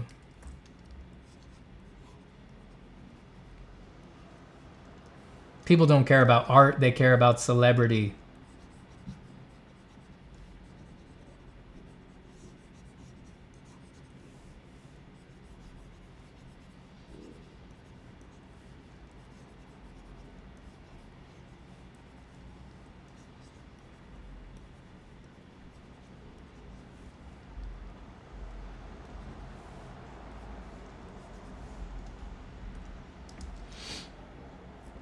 Hello, Jack Foster. We talking AI today? Nah, I mean, someone asked a question about it, but it hasn't really been on my lips today.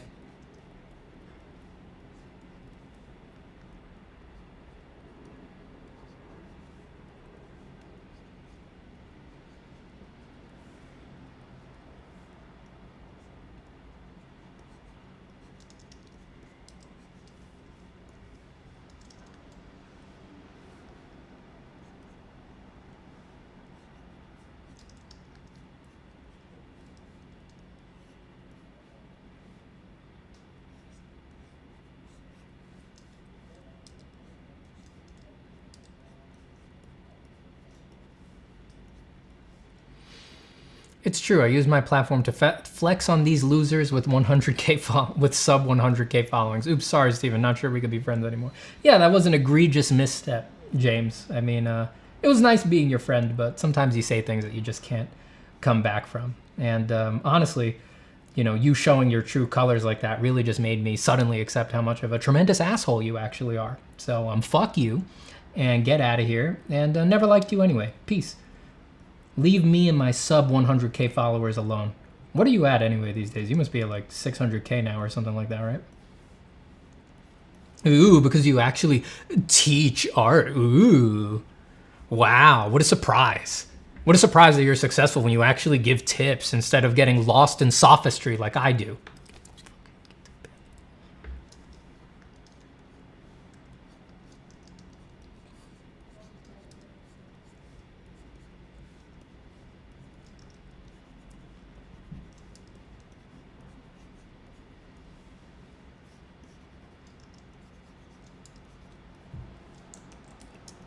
$420k Blaze.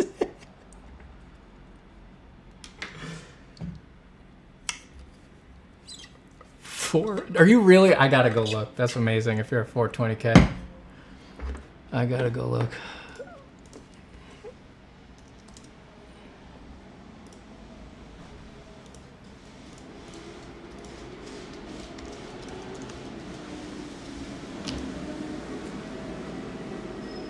You are. I mean, it's 428, but that's still good. It means you were just at 420k. That's incredible. Hi, puppy. Hi, puppy. Hi, girl. How you doing? I miss you too, bud. I gotta hop in your stream the next time I see you streaming. Were you streaming this morning? I gotta get on the phone with you.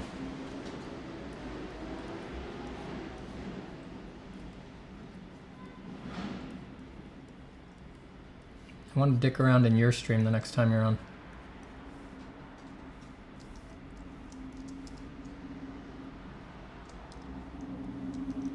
We need to get Steven to 69k to counter. Once I get to 69k, I'm disabling subscriptions so that I'm there forever.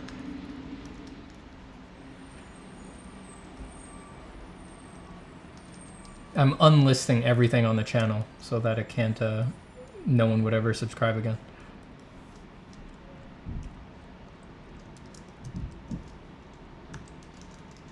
You were streaming this morning, I see. When are you streaming next? Wednesday? Are you doing Monday, Wednesday, Friday these days? Yeah, I'd love to grab some food.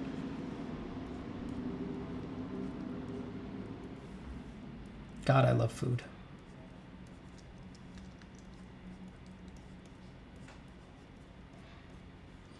Maybe,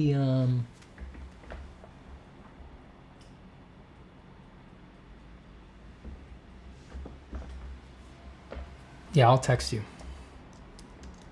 I can't see my calendar. It's behind my green screen.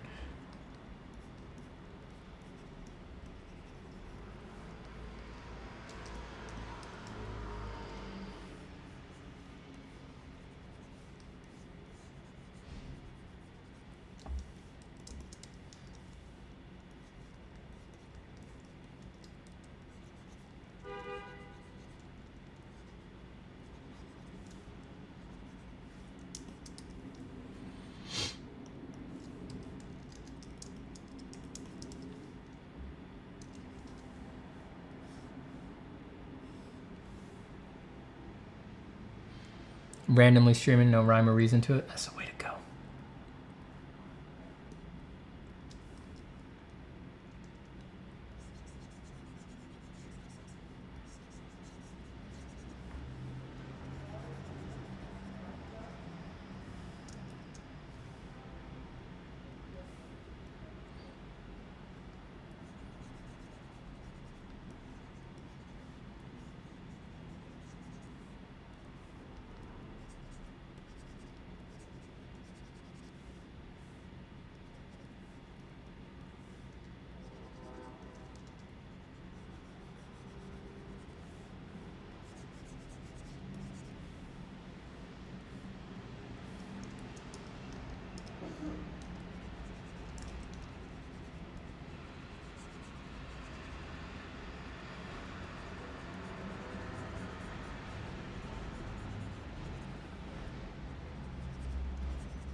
Goodbye, ModernDayJames.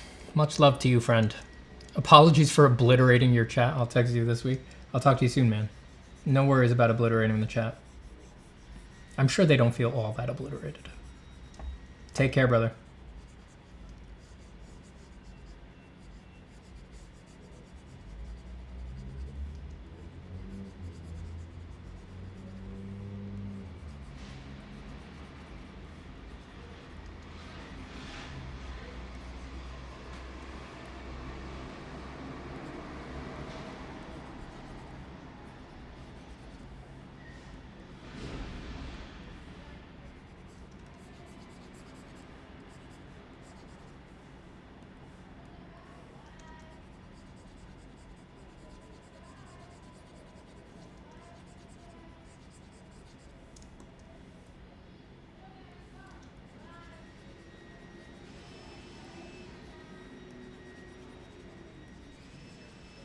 I believe there is construction going on directly outside my window, so I should probably close that.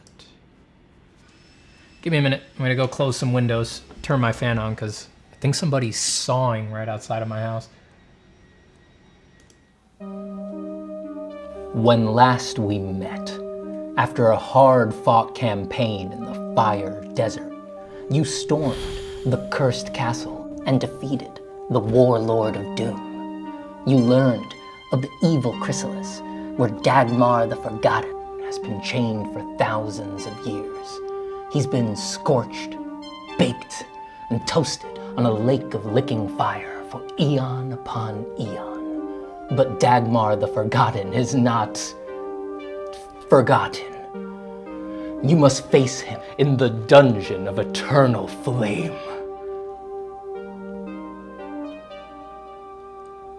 You guys aren't feeling it, huh? I mean, like, Dungeon of Eternal Flame again? It's just a little off theme for December, right? I mean, it's freezing out. And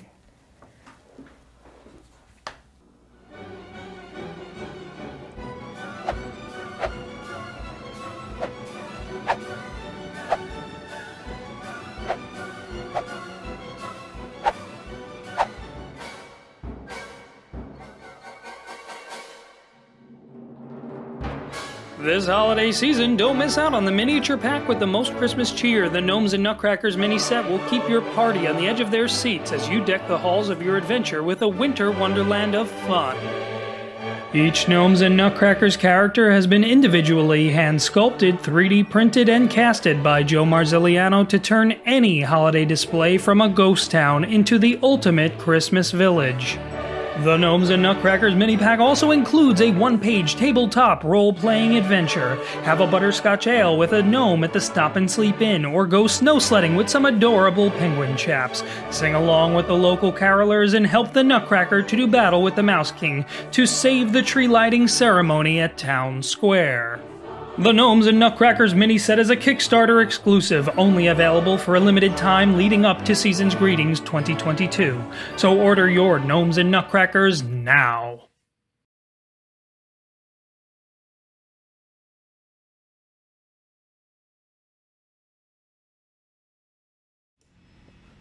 can't figure out what window I need to close to make this noise go away. Steven Zapata, I know about the hating your day job part. Spent 2 years hating it. Left to pursue a freelance art career. Hasn't been working out, and I have no choice but to go back. Maybe try later. Yeah, that's fine. Don't worry about it. Hold on, I gotta close the door.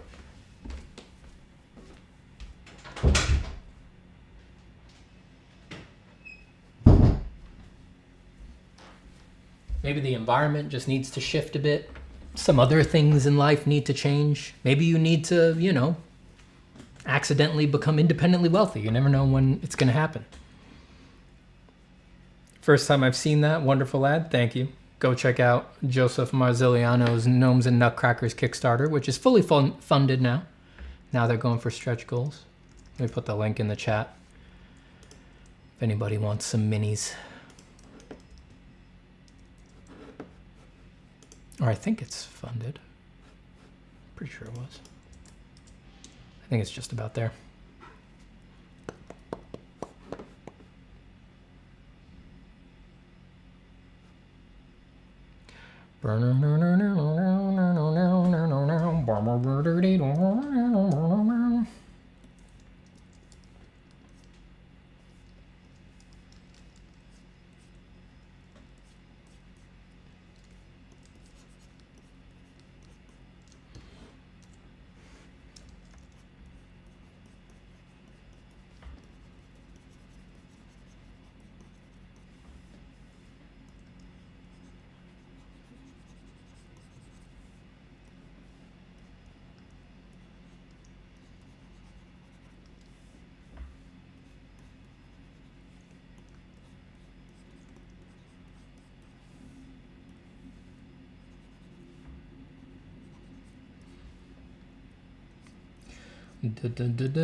Who would use Christmas-themed miniatures for a D&D campaign? Sadist.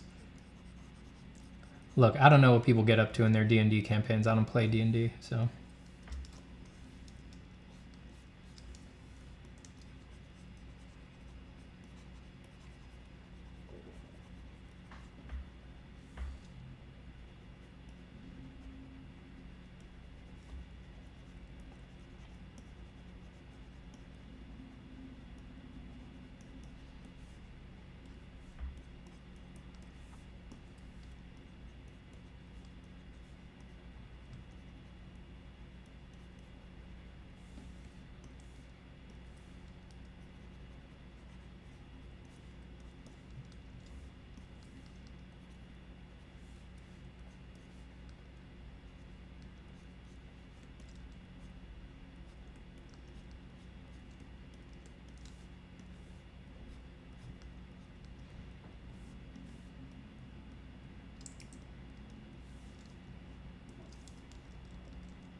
But you were the DM in that spot. Is it all lies? Ah, that is what it means to be an actor.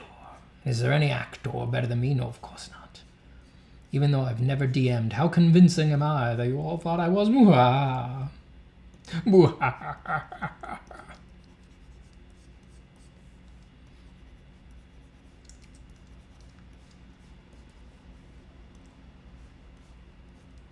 I've played D&D before, for the record, just not regularly. I'm not like in a campaign or anything like that.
I think they are perfect for Christmas villages, but if my DM broke out a caroler, I would question their clout as a DM.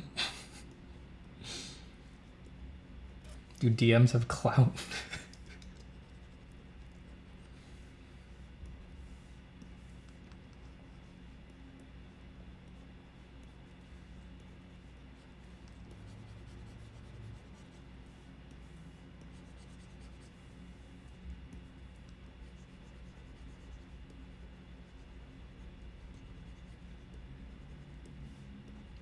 It's a board game.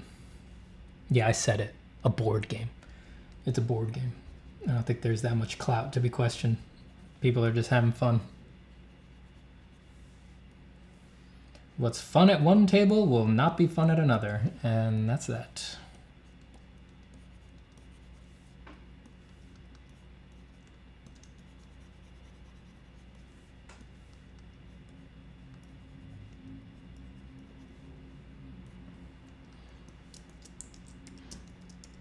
Hi, just got yourself another subscriber, LOL. It's looking really good so far. Thank you, M.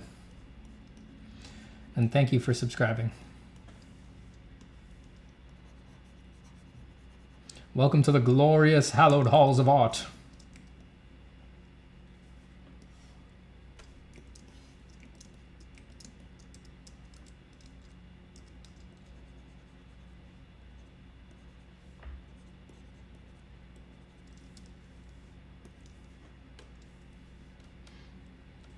Pandaemonium homies looking fresh.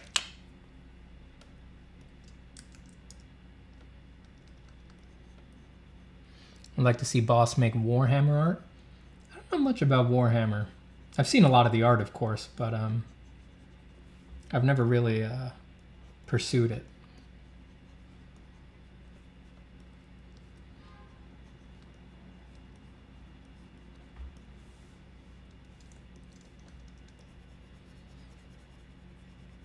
I don't really know anything about it. I know there's Space Marines. Those are the guys with the big armor, right? That's really all I know.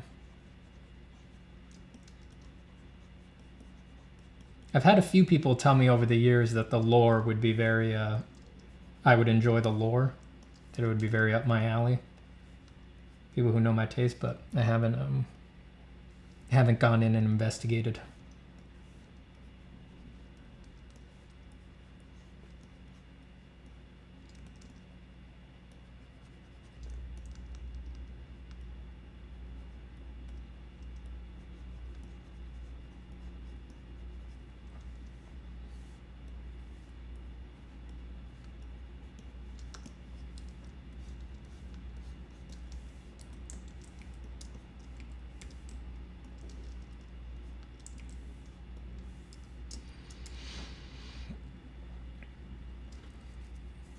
Welcome to Steven Diffusion, the direct counter to Stable Diffusion.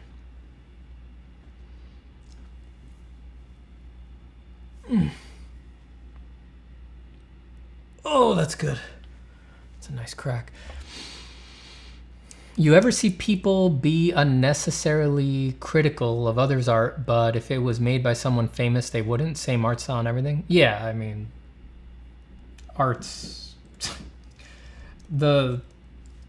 The art environment, I don't know how to put this in no nice kind of a way, but it can be unbelievably stupid. People are just, there's no rules. I mean, because there's no rules and no structure, people are just completely hypocritical. They're delusional. They think that they don't understand that their personal taste is not objective taste. I wouldn't worry about any stuff like that out there in the world. I do my best not to. Just like, literally, like, people's opinions are forged in a crucible of psychosis at this point. They have no idea what the hell they're talking about. Don't worry about them. Do not worry about them.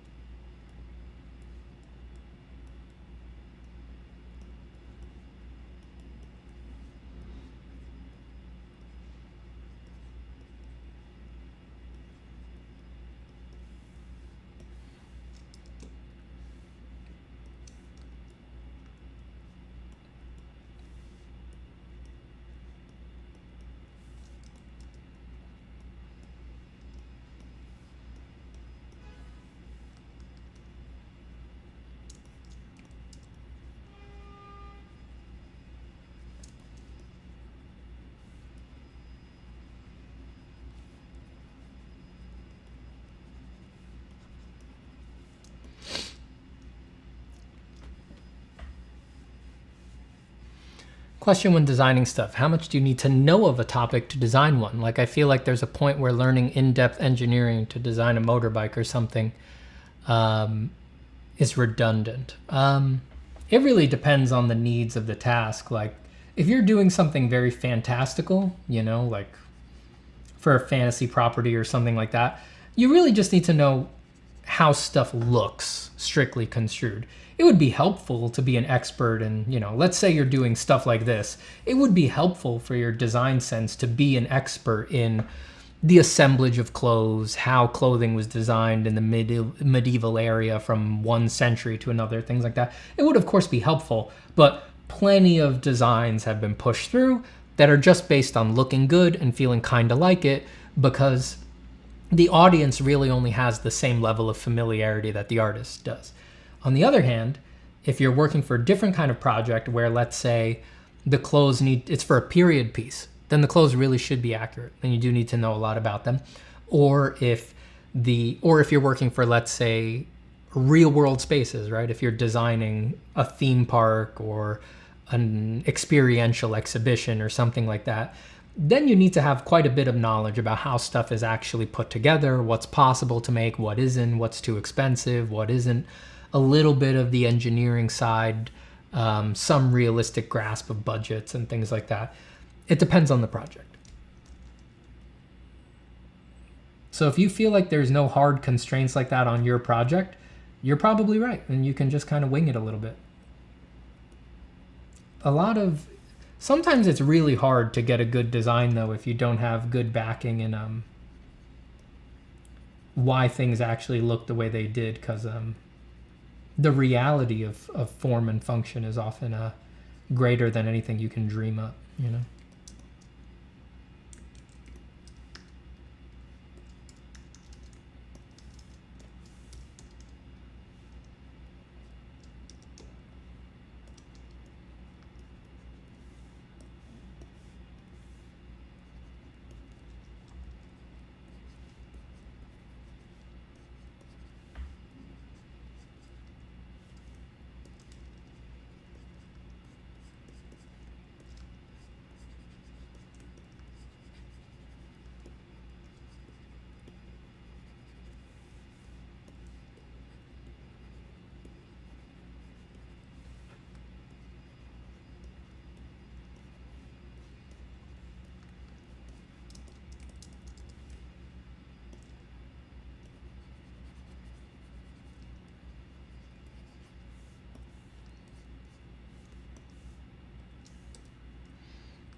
Good morning, Mason O'Reilly.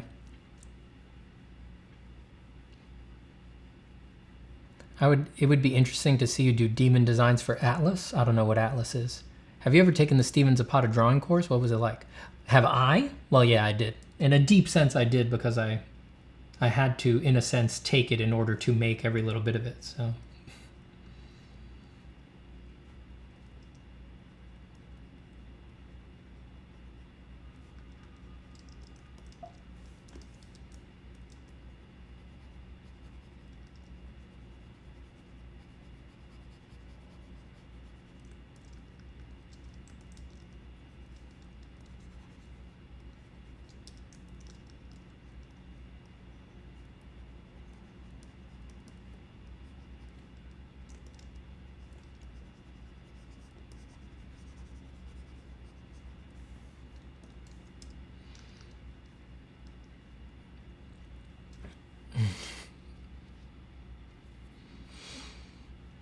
Carlos Sepulveda. Hey, Steven, how you doing, man? Good to hear from you. Jin says, what if an AI art company approaches you to work with them? And then Same says, AI art is whack. It's the devil. Stay away from them. Well, I don't know why an AI art company would want me to work with them. I mean, isn't the whole point that they don't need me?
What program are you using? Yep, Photoshop. Yo, this Steven guy seems pretty good. Maybe he should make an art course. You get the course, of course, you horse. Shouldn't AI art bring a much bigger field for referencing? You know, the world is already a pretty big field for referencing.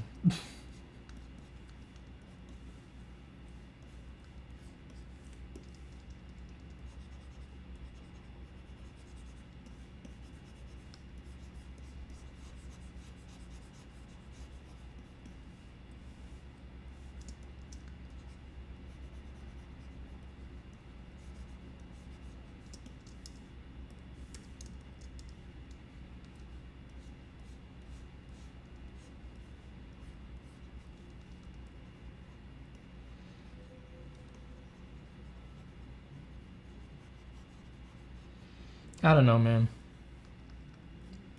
I've been having a lot of discussions, and I've had a lot of people, well-meaning people, trying to sort of convince me about the AIs or something like that. But it's just not for me. I'm not ready. I'm not convinced.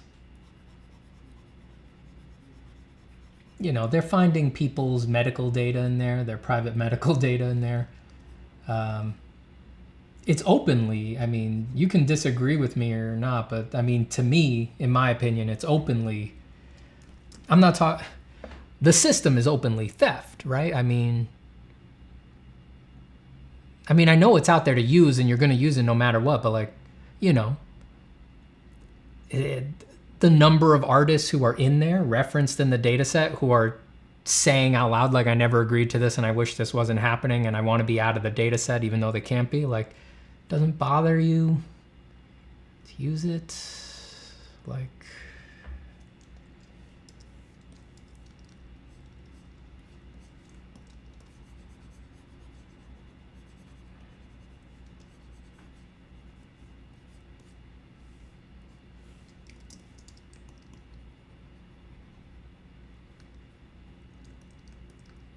I don't know.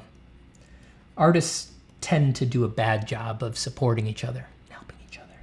So I'm not surprised that no one can bring themselves to care that their peers and friends are upset about this and don't want to be being used in that way. Oh no, in the heart, in the fire of competition. Whoa, it doesn't matter. I gotta do everything to keep up. I know I'm losing friends and starting fights by saying that, but I don't know. I can't. I'm just being honest with you. I'm just telling you how I really feel. I just try not to think about it for me anymore. I haven't really been thinking about it over the past couple weeks,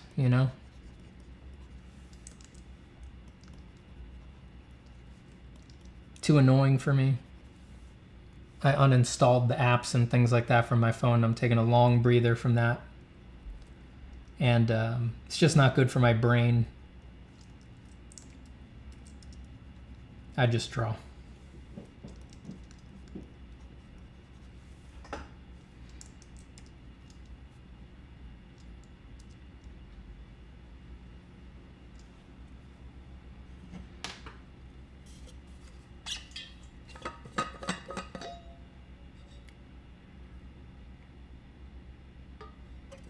Steven, have you ever had to use other Adobe products like Illustrator and InDesign in your career?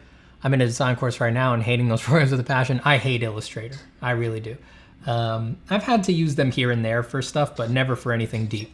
And I've always been very careful when I'm on a job and someone's like, hey, do you know Illustrator? There's a lot of pressure in that moment to lie and be like, uh-huh. I'm always like, nope. Give it to somebody else.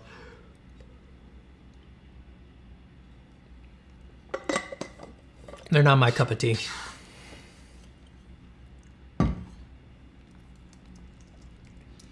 Kind of like this lion bear guy. He's coming out pretty fun. I like him.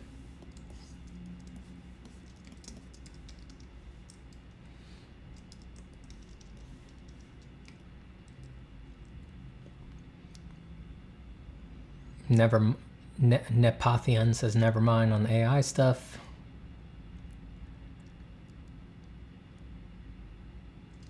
How would your process on this change if it were something you were doing for a company? Do you do ortho views? I would be working much cleaner if I were doing it for a company. Unless I knew the AD could read sketches, I wouldn't be working so free and happy and sloppy. Once I have a little bit, if I know the AD and I know they can read sketches well and that it's all cool with that particular company, then maybe I would work like this. But I wouldn't work like this unless, like I said, I knew they would get it. Because there's plenty of companies and stuff you'll work for where you submit this and it's just like, it's people in boardrooms looking at it and they're like, that's not a finished painting. Fire him. He doesn't. We need finished paintings. What are these? They just don't understand. So I wouldn't work. I would be working much tighter. And I would be carefully pruning the appearance of the image at every stage so that it would communicate as directly as possible where it is in the process if anyone were to take it out of my hands and things like that.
Hi, Santi.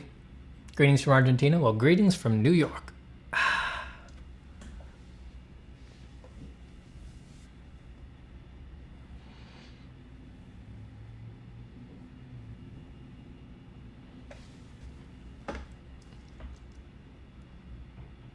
Have we got a name for this character? His name is Samseldorp von Truska from Signiac 9 or something like that.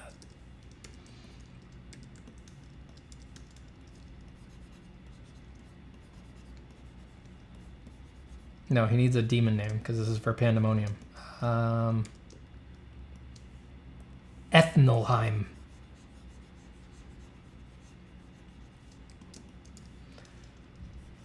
Sloshneem. Glasnisk. Jorfdorm. Inhoutsint. Gleshnish Dilosdime.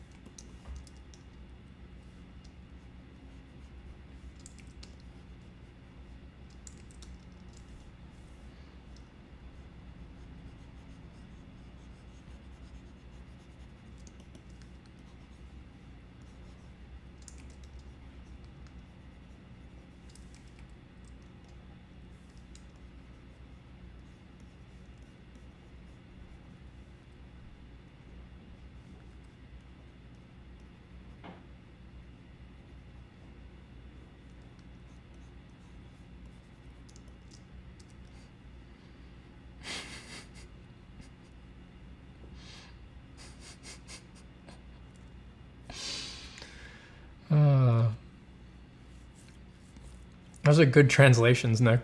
Gleich nicht de los, nein.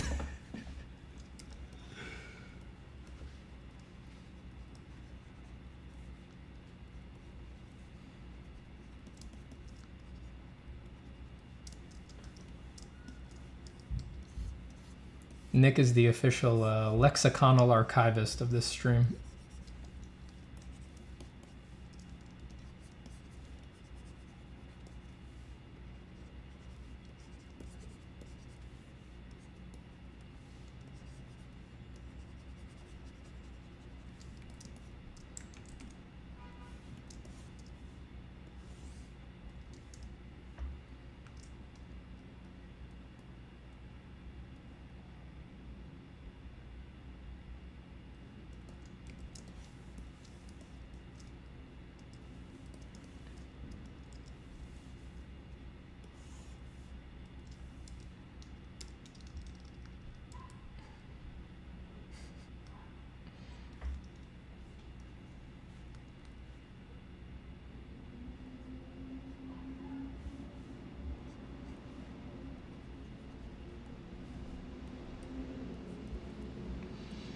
Nick summoned them all. Gleich nicht de los, nein is my favorite character of all time.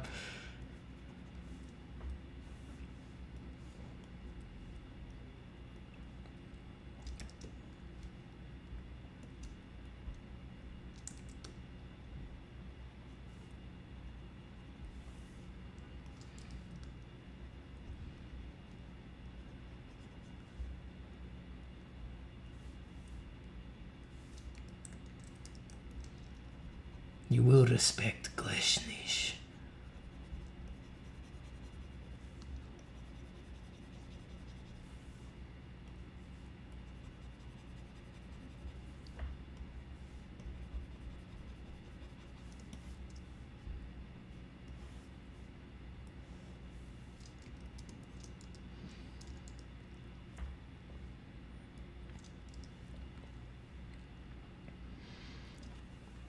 You seem very good at communicating. Is that something you honed from being a teacher, or are you just good at it naturally, or what?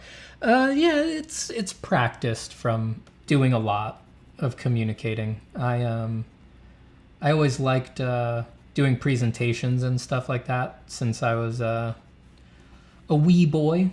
So I always did. I always kind of went above and beyond the call whenever I needed to present anything in school and things like that. It was always fun for me to kind of make it a performance and to make it entertaining.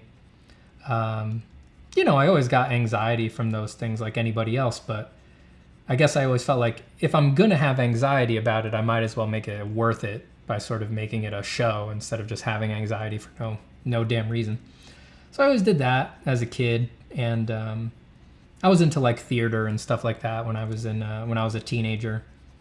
So I got some practice, being on stage and performing and communicating clearly, enunciating, diction, projecting, things like that.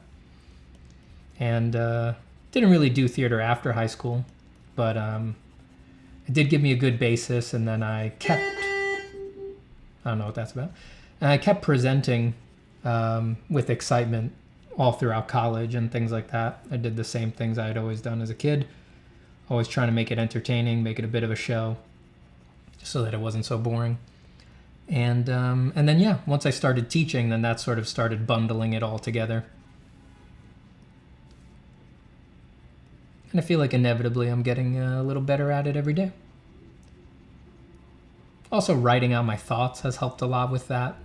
Writing the scripts for the many videos on the YouTube channel, the earlier ones, really did a lot to improve my communication skills, just because I had to get much more clear about what I actually thought about art and the things that I care about.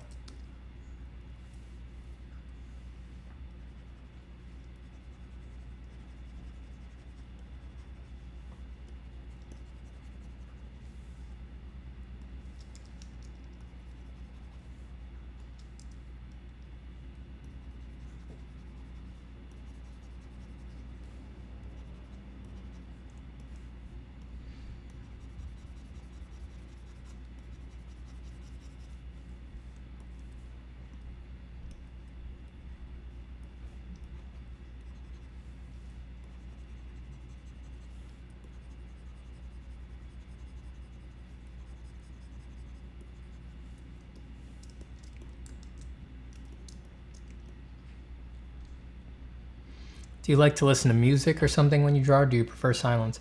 I prefer this, actually. I like kind of chatting. This is my favorite thing.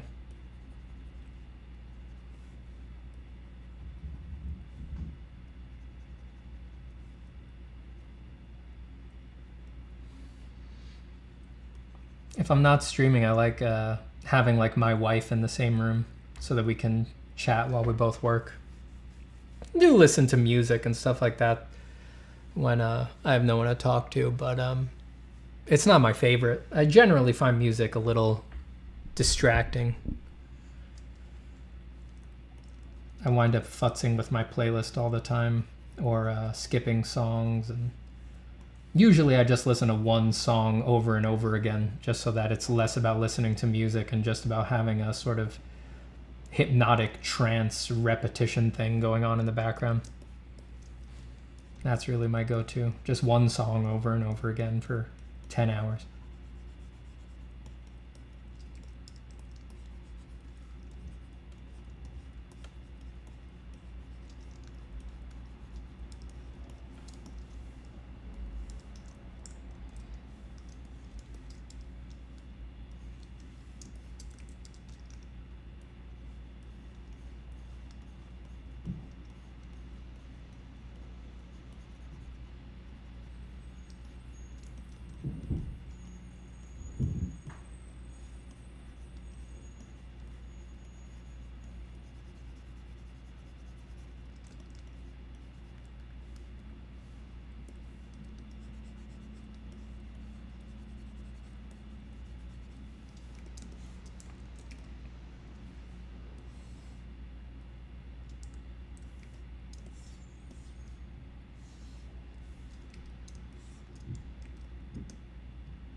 Maybe you should check out post-rock music, Steven. Yeah, I'm not really into like particular...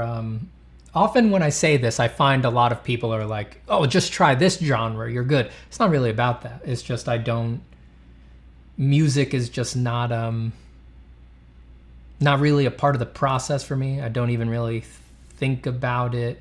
It's not about enjoying the music while I work. Like a lot of people are like, it seems like half of enjoying art is that they get to like put on their music and vibe out to their music, and it's like, that's not really... I don't care about that. It's just there to flush out the sounds of traffic or something like that for me, which is why I tend to go for repetitive and stuff like that. I'm not there for music. Like I said, this is what I prefer. This is the audio situation I prefer. Silence, if I choose it, but I also can talk. I have someone to chat with, things like that.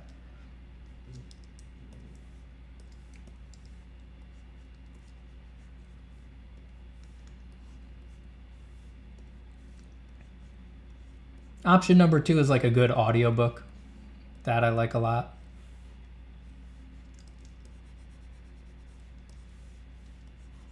If I'm in a pinch, I'll just re-listen to like Mountains of Madness by H.P. Lovecraft or something like that.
Ayo, Steven, I know how important it is to find art buddies in a career, but I've been branching out and just can't click with people. Just wanted to know what insight you might have. I've been joining Discord servers and talking to people a bunch, and I just struggle to connect.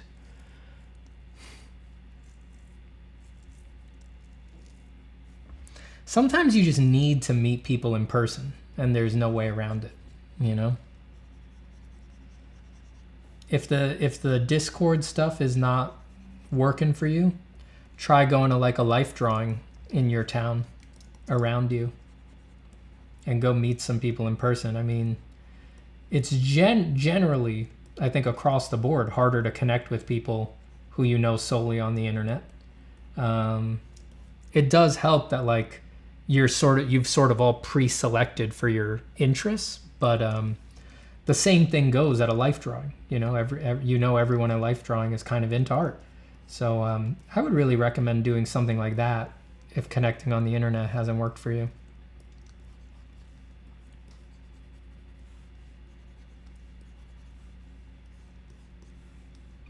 I've always found that to be a very amenable environment to meeting peeps.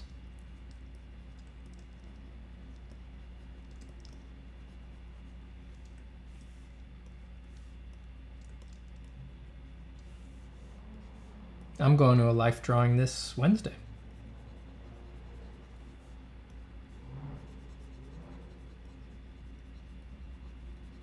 The good thing about that too is that if you meet people at life drawing, they tend to be there next week too. So you have like multiple opportunities to build the relationship and build the friendship and stuff like that.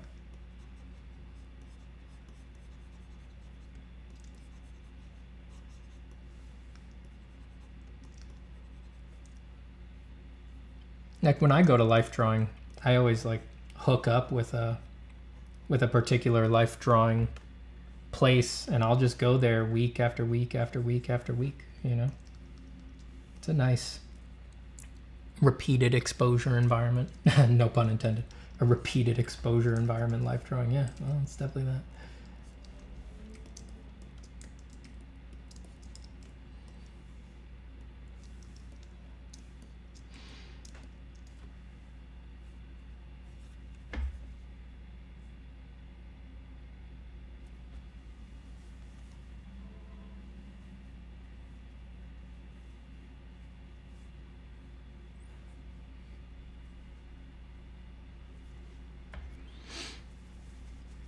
Oh man, what I would give to go to a life drawing session. I mean, consider if there's none around you, consider starting one, you know?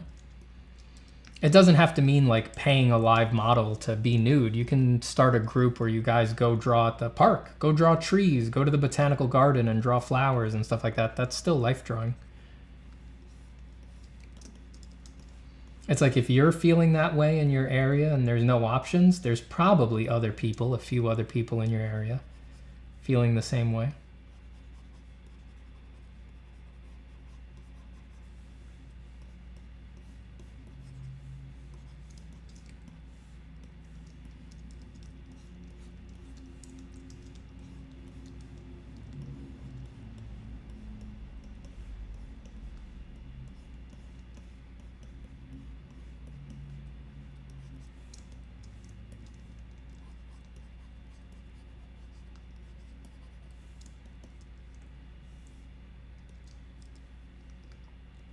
Draw each other, yeah. You can just take turns drawing each other.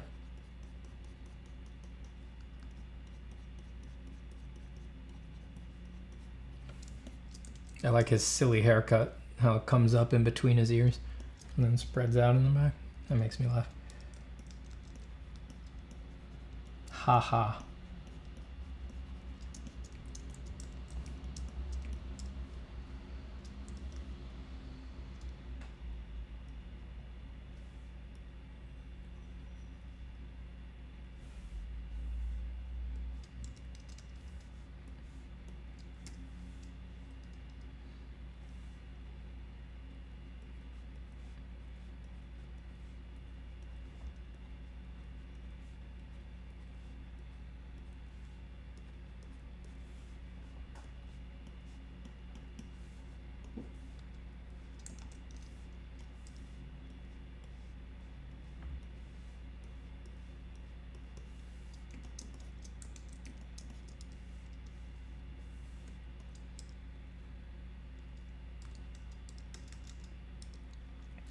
Thank you, Doug.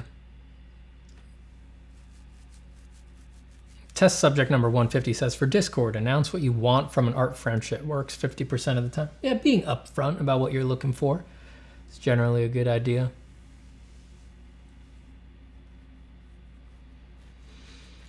Also, just wanted to say, Steven, you're literally doing God's work with these streams. Thank you. I'm happy you think so. I don't know if God thinks so, but I'm happy you think so. Curious what your preferred medium is at figure drawing session. I'm heading to one on Saturday and will probably use it as an opportunity to use charcoal on some big newsprint. Am I so cliche? No, I mean, there's a reason that's so classic. I mean, I've done plenty of life drawing like that. My go-to these days, or these last few years, is some big sketch pad. It might be newsprint, but sometimes it's just like a bond paper or a recycled sketch paper, whatever feels nice, relatively smooth. And just black colored pencils. That's usually what I use. I'll come to life drawing with like 10 of them all pre-sharpened, and I just use that. That's usually what I do these days.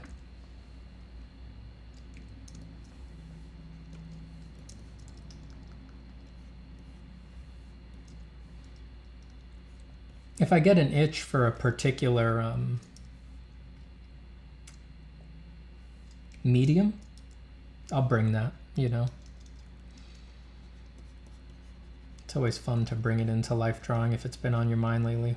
Like if I'm like, oh man, I think I could do something cool with watercolor in this much time, I'll bring it if it's been on the mind. But yeah, my standby, my go-to is just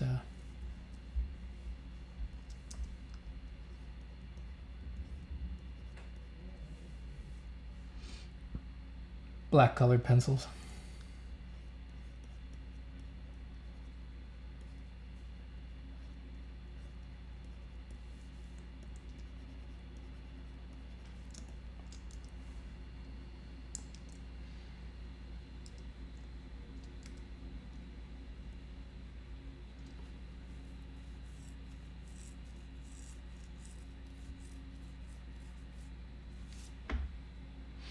I feel extremely lucky existing at the same time as Steven Zapata. You are extremely lucky, Tree Watcher. How long are the sessions usually? Depends on the life drawing place. They're usually 2 to 4. That's what most seem to be. Are you typically this distracted when you draw, or do you shut out everything and focus fully on drawing when you're doing your work, like for a job? Also, what about when learning, practicing, back when you were in school? I would say I'm more focused on stream than I might otherwise be, you know. I have, maybe that didn't used to be the case years ago when I didn't do as much stuff, but I do so much stuff now that it's really easy to get distracted by other things these days if I'm not on stream. You know, I've just got so much stuff, you know. I've got my art to make, I've got Patreon, I've got administrative things for my course and things like that. I've got feedback that I have to give, I have to respond to students. I have projects that I'm working on in the background with people. I got to get to emails, answer texts, I have all my responsibilities at home, you know. I'm really busy. I mean, every moment of the day is basically taken up these days. So I actually find on stream is one of the most focused times I get these days.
As someone who has a lot of free time and would like to progress the quickest way possible, how many hours a day should he draw?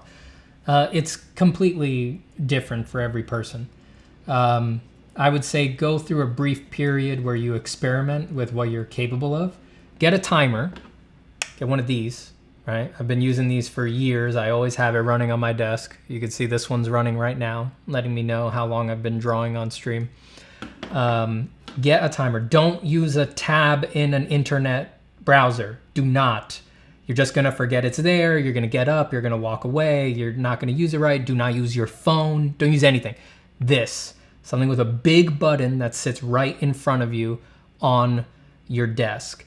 And every time that you get up to... let yourself take as many breaks as you want, right? Let yourself go look at Reddit as much as you want. Let yourself mess with your playlist as much as you want. Get up and go get a snack whenever you want. For your learning period about your abilities, right? Let yourself take as many breaks and distractions as you want. Just commit that every time you go take a piss, you're going to stop the clock. And then when you get back and sit down and draw, you turn it back on. And find out, and you're going to find out, it's going to teach you some stuff about how warped your perception of time actually is. Find out how much you're actually capable of drawing a day. If you think it's 8 to 9, unlikely. You're probably lying to yourself if you think you can draw that long every day. People who think they draw that long every day are spending half that time, you know, doing other stuff and being distracted and things like that. Find out where your upper limit actually is over a few exposures, and then take time off the upper limit. Do not do everything you're capable of every day. So if you find that your upper limit is 6 hours, never do 6. Do 5 or 4. Because if you try to go for your upper limit every day, you're just bullshitting yourself. You're gonna burn out. Nobody can sustain that. It's craziness. This is high-end creative work.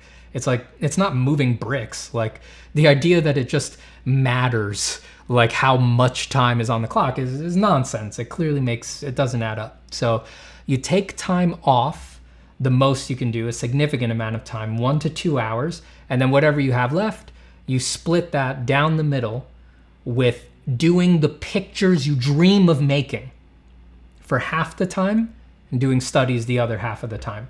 And if you cannot bear to split it like that, guess what? Don't do the fucking studies. Do the art that you dream of making. That's always going to be more important. And don't lie to yourself and say it's any other way. If you just do the studies, you're gonna train yourself to just be a servile, obsequious, small-minded, no self-esteem having classic picture of an artist. And you're gonna turn your whole dream in life into, oh, please take advantage of me for less I'm worth. And it's like, if that's your dream, I think you'll achieve it. Yeah, I think you'll get there. I think you'll get there.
Goodbye, M.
Steven, would you have to push the upper boundary of your found limit in order to grow?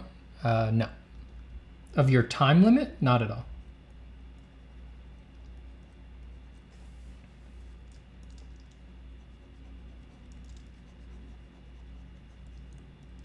Why would your growth be linked to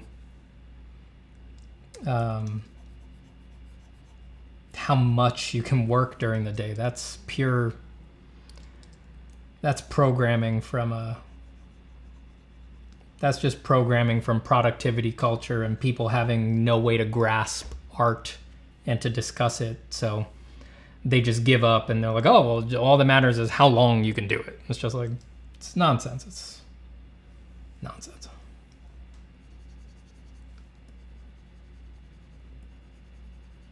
If that were the case, then the person who is on the most Adderall would be the best artist, always.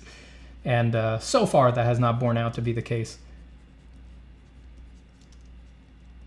If only it were so simple. Art is much more complicated than that.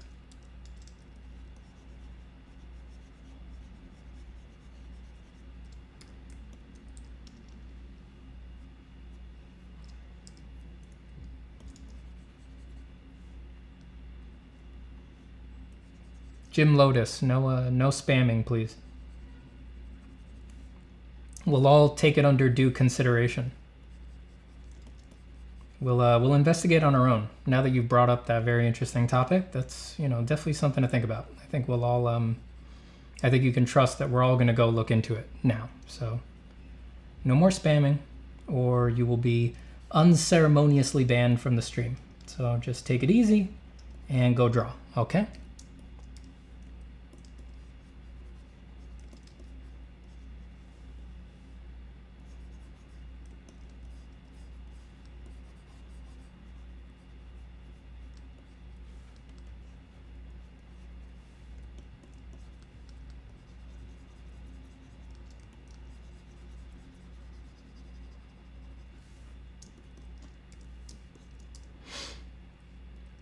But did they actually test DaVinci for Adderall? I think they did. I'm pretty sure they did. If I remember my DaVinci history, they did test him for Adderall. Though I think he's a bad example for that because there's only like 14 DaVinci paintings. I don't think the Adderall in his system would have had the desired effect.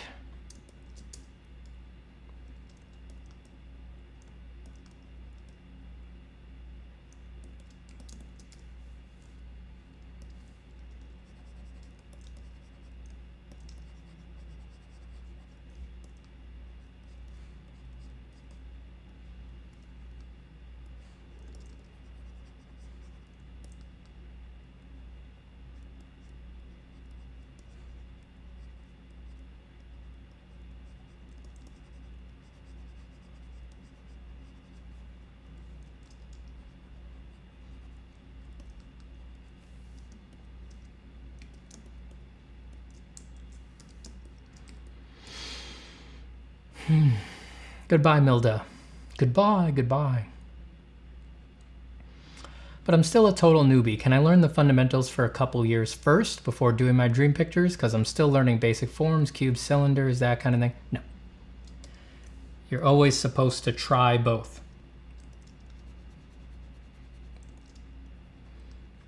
Just be comfortable. Accept the fact that when you attempt your dream pictures, they're not going to be good enough. They're not going to be great, which is like, yeah, that's perfectly rational that they're not going to be great. They're not going to be up to your level of taste, but you must always maintain contact with them.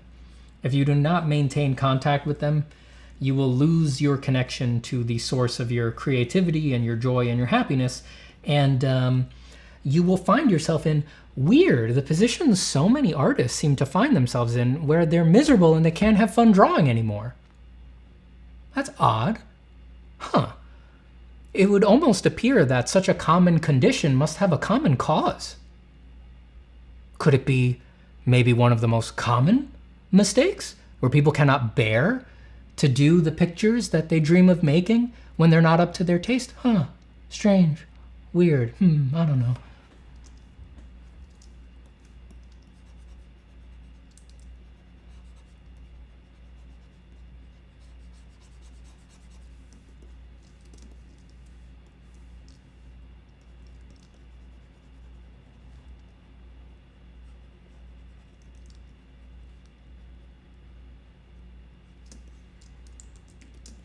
Joseph Marziliano, how are you, buddy?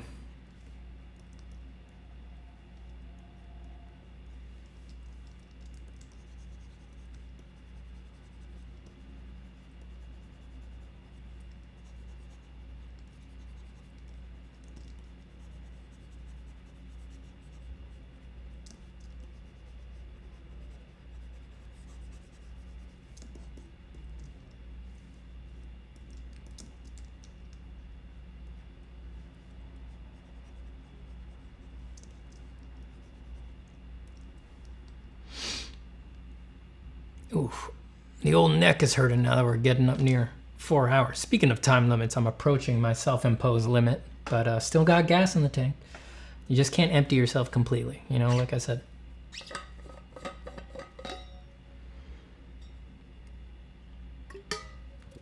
Sean Fitzpatrick, how are you, man? Good to hear from you.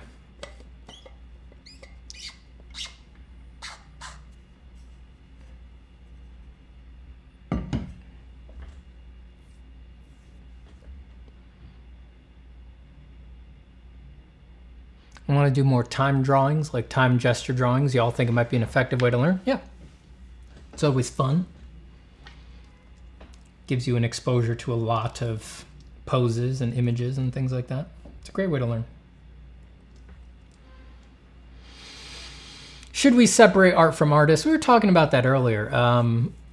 You can, but I think in my experience, there's always going to be some people who want to and other people who don't. So it's like, it's up to you if you should, but you can never rely on everybody to separate the art from the artist. Some people are going to want them connected and other people aren't. And it's all just based on your personal prejudice. That's it. It's just personal preference. There's no way to say like it's the right thing to do to separate the art from the artist or something like that. It is pure personal prejudice.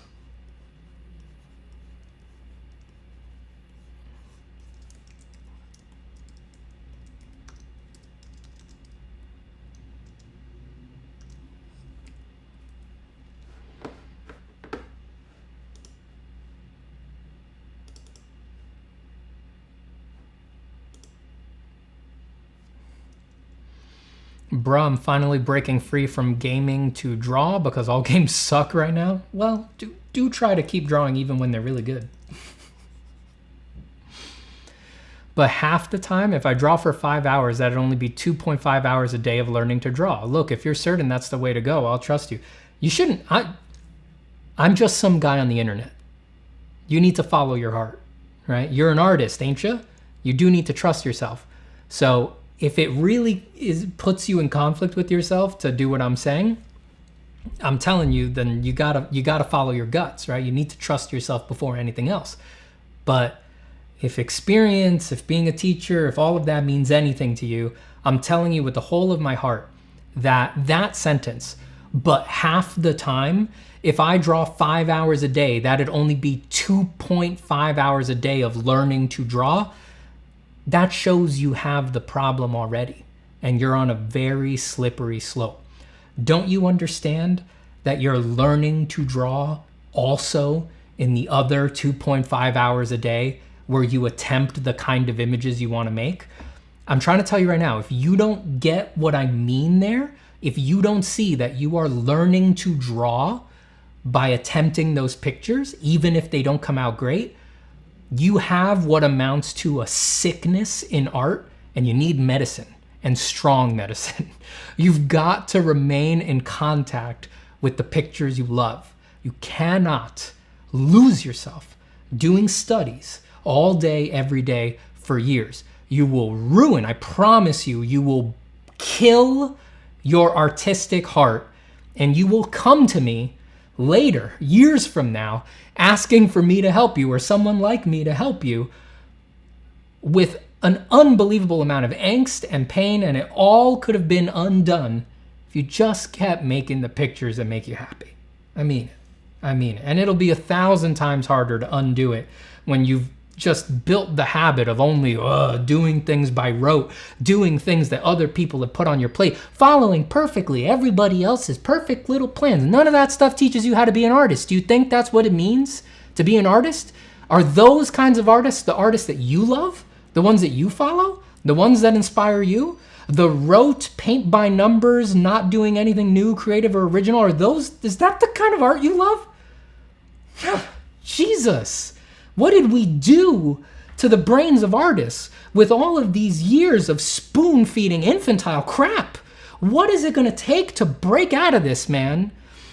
You need to trust yourself, and you need to make your pictures.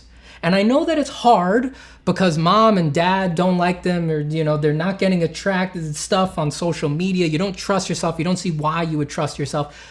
Your only responsibility in art is doing what you feel inside and acquiescing to the opinions of other people is not the road in this day and age, in this era, when everything in society is begging you to be boring, humdrum, mediocre, and following the commands of institutions and bosses and everything like that. It is not the way to the artistic freedom that is the reason that you are beginning on this journey. It is the path to darkness, burnout, and quitting. So stop it. Trust yourself, love yourself, engage your ideas, learn about yourself. For the love of God, I beg you to believe in yourself. Instead of needing other people to just hand you everything on a silver platter, Jesus.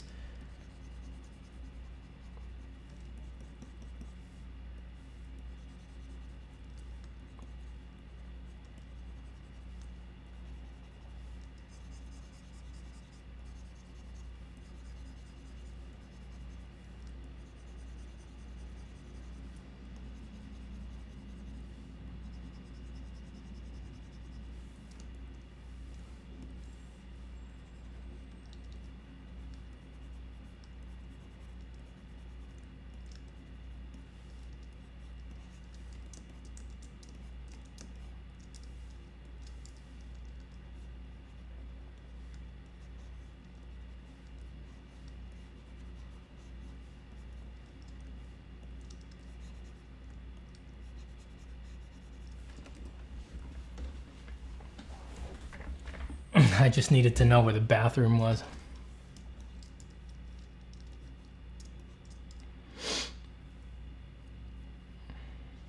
Any opinions on graffiti? It's great. I don't do it, but it has a long and storied history. Never been my cup of tea, but a lot of great artists have come out of it.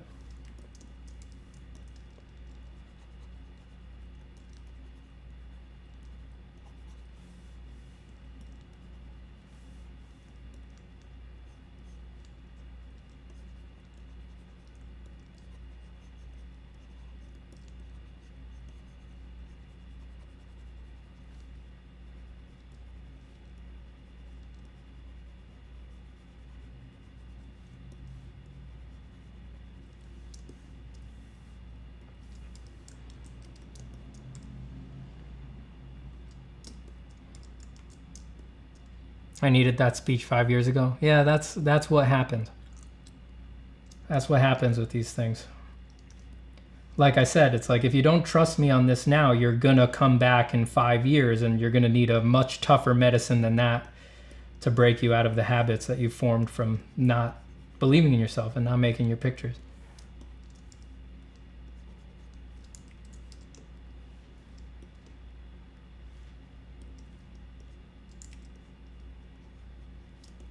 Most people, once they backslide into it, I'm going to be honest, most people, once they backslide into it, they can't come back. It's so hard that they don't find it worth it. So don't let it happen.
As soon as I started basing all my studies specifically on solutions to visual problems I was actively trying to solve in the work I wanted to do, everything changed. Yeah, that's the big unlock for a lot of people. You just got to be making the pictures, making the pictures, making the pictures. I noticed that doing studies just got me better at doing more studies, and my overall artwork didn't improve that much. Yep. You've talked about the unpredictable, untangible nature of people's taste in art in some previous videos, but I will say that I think this Lion Man is one of my favorite things of yours. Oh, thank you, Nick. I'm glad you like it. I think he's coming out pretty cool. I'm into him too.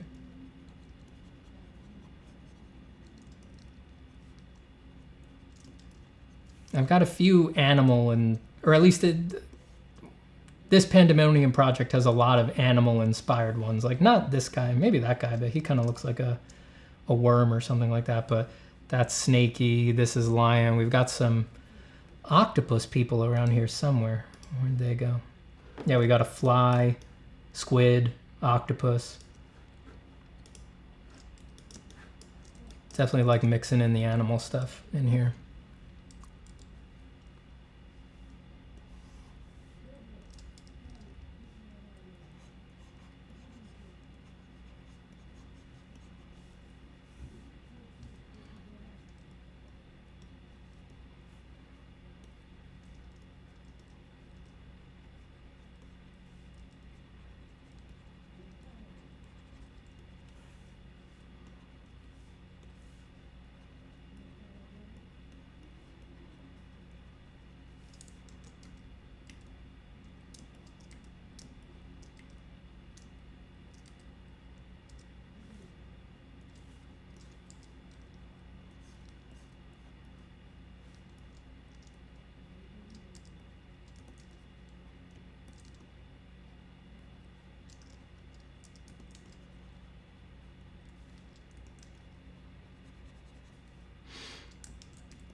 Thank you for the spiel. Hey, no problem. I'm always down for a good spiel. Oh, I see. You said something before. Okay, I'll have to just uncomfortably make myself draw for fun. Yeah, which I'm starting to realize how ridiculous it sounds. Make myself draw for fun, because it gets any worse. Yeah, I think you're starting to get it. There's something weird there, the idea that you would need to make yourself draw for fun. And I'm just trying to warn you that that's going to become, if you don't address it, it will become a career-defining problem. It will be, a day will sneak up on you when you will realize that it has infected everything. What do you think Michelangelo would say in this age of art? I'd imagine he's a person first, so I think art things would be far down the list of interest for Michelangelo. I think he'd be pretty interested in everything else that's gone down.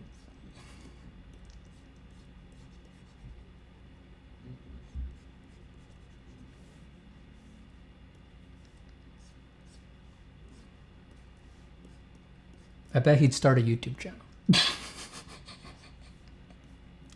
I bet Patreon would be the system that he's most familiar with. He'd be like, "Ah, yes, this is..." Just let me do the bad Italian accent. "Ah, yes, this seems like my relationship with the bishop and the pope. Yes, a Patreon. Yes, I had the patrons back when I was in the Maya time, in the, how you say, the Renaissance." Okay, I watched House of Gucci back. I watched House of Gucci over the weekend. Oh my God, Jared Leto's, that voice that I just did is no joke. Jared Leto's Italian accent in House of Gucci. I was appalled. How did they let him get away with that in like a real movie? It was the most awful thing I've ever heard. How in God's name did they let Jared Leto actually do that? It was unbelievable. If you haven't seen House of Gucci, watch it just for Jared Leto's accent. It is unbelievable. It's amazing. Can't believe they let him get away with that. It is holy crap. When he's on the phone after, I won't spoil it, but when he's on the phone after he messed up and character who he didn't expect to suffer the consequence of what he did goes to the thing, and he's like, "Oh, I can't believe it. Oh, do you think they'll find more?" I was howling laughing with my wife. It was amazing. How did they let him get away with that, man?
Yeah, they do. They let Jared Leto get away with a lot of things, yeah. I thought my grandmother stopped by before I realized you were just doing a spot-on Italian accent. Dude, spot on. How did you like Lady Gaga's performance in the movie? I was way more distracted by Jared Leto than Lady Gaga. I found myself, I thought there were... I feel like if you hadn't told me, like if I didn't know going in that was Lady Gaga, she looked different enough and was non-offensive enough to me that, I don't know, I don't think I would have noticed it was Lady Gaga, honestly. She looked pretty different than she normally looks and stuff like that. Yeah, I don't think I would have thought that was Lady Gaga if I hadn't known it was her going in. I thought it was a little weird that she performed all of Poker Face in the middle of the movie. I thought it was a little strange that that was the midpoint of the film. But even then, if I hadn't known it was Lady Gaga, I think even then, even performing Poker Face, I think I might not have been able to tell.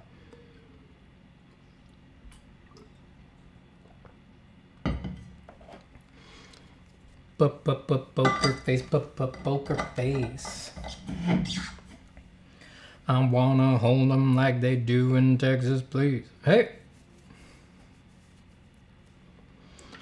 Russian roulette is not the same without a gun. Baby, I've been loving and ramen and fun. Oh.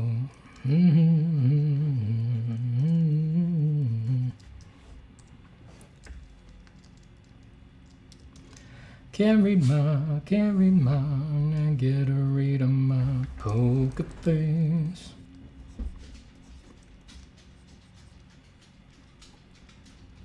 Hello, pup.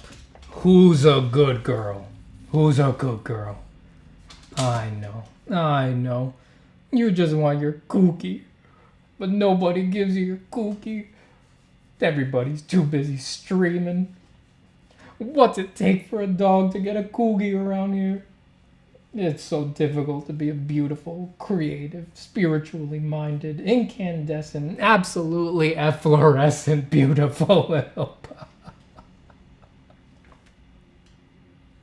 It's so hard, nobody understands.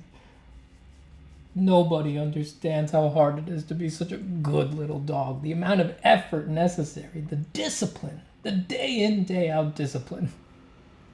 Nobody gets it.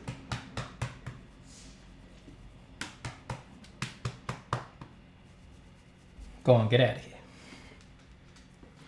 Go on, get out of here. You think I don't smell you? I know you farted. I smell that.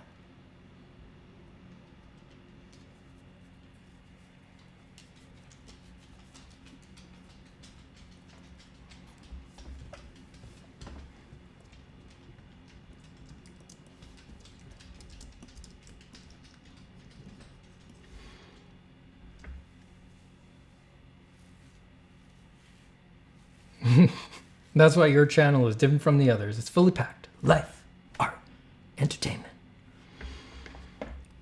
I was so distracted by Jared Leto, I really couldn't focus on the rest of the movie. Yeah, I made Joe extremely angry with that. Now, Joe has an authentic Queens, New York Italian accent. Eric Alonso, Hari, man. Hey, Steven, how are you doing? I was wondering how you think about designs when doing client work. Here you usually improvise, but on a job, how much do you think, write, make lists? Thanks. A lot. I do. Because a job just has so many more constraints. You know, I spend a lot of time making reference boards, writing out necessary themes or points that need to hit. Usually when I'm doing the first sketches on a job, I almost always have written like up here in the corner. I'll be like, it needs to be, you know, it needs to have this, this, this, this. I will have like gone through the brief and boiled it down to certain points. And I'll always have them up, because if I don't have them up, I tend to forget them. You know, drawing is so fun. I tend to just, you know, get distracted and I'll go off all over the place. So I always have like a little list open to remind me what needs to be in the drawing, what problems need to be fulfilled. So it's much more rigorous, much more rigorous.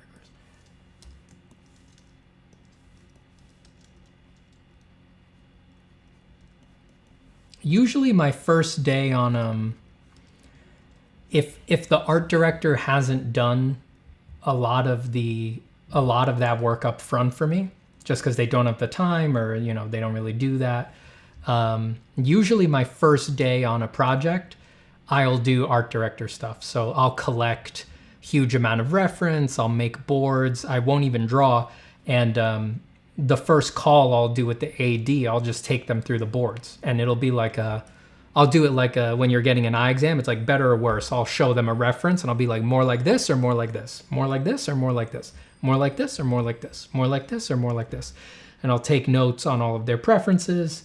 And I'll use that to compile, like I said, the big points of what they want in there, what they don't, things like that. Much more involved, much more involved. Hey, Steven, great to see you doing well. Thank you, Tim. Any post effects of COVID? Loss of hair, confusion, memory issues? I don't think so. I don't think I'm losing hair. Confusion or memory issues? Don't think so. I've been sleeping more. I think I've been more inclined to sleep in a little bit and stuff like that. But that might just be needing more rest in general. I'm not sure that's a COVID thing. I think I'm basically over it. We'll see. I'll keep an eye on it. As of right now, I would say I don't think I have any lingering COVID issues, but which I feel very fortunate about, you know. But I'll keep an eye on it.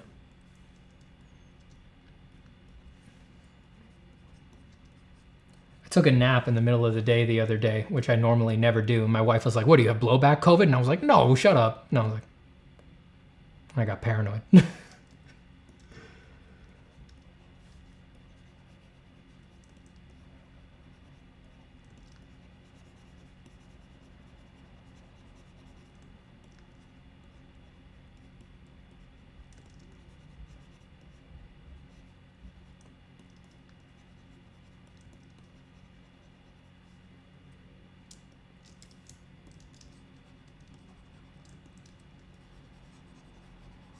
This one was a lot of fun to draw.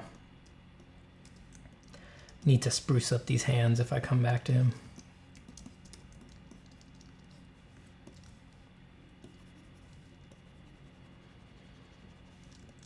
But man, I don't know. I mean, the rest must have done me good because we're over 4 hours streaming here and I've got gas in the tank. I'll tell you that.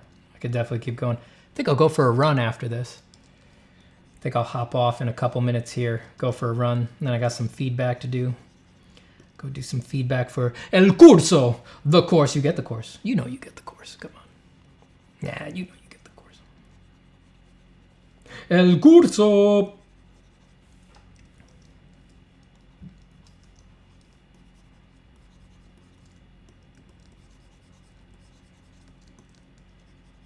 It's art all day. Art all night, we're doing the art now.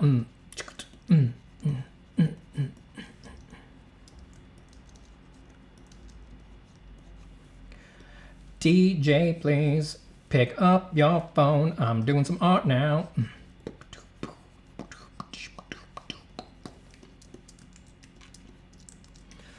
Yeah, it's fun. Drawing's fun or whatever. Don't be rude. Don't be mean. Drawing's fun. Just chillax. Damn, you've got mega gas. I'm gonna put a little shadow onto this guy. Sick character, thank you, Matt. Drawn away. I don't like that.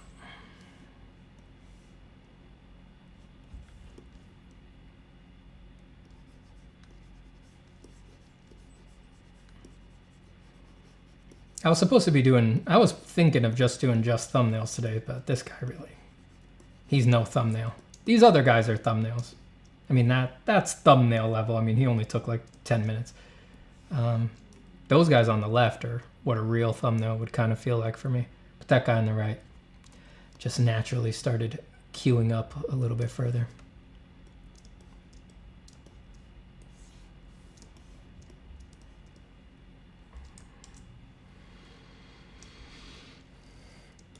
Steven, will you tell Ahmed to start streaming more? Like, not even joking? No, I'm not going to tell Ahmed to do anything.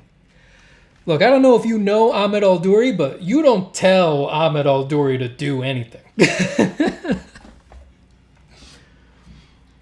One of the reasons we can be good friends is because we don't tell each other to do shit. Let each other live each other's lives.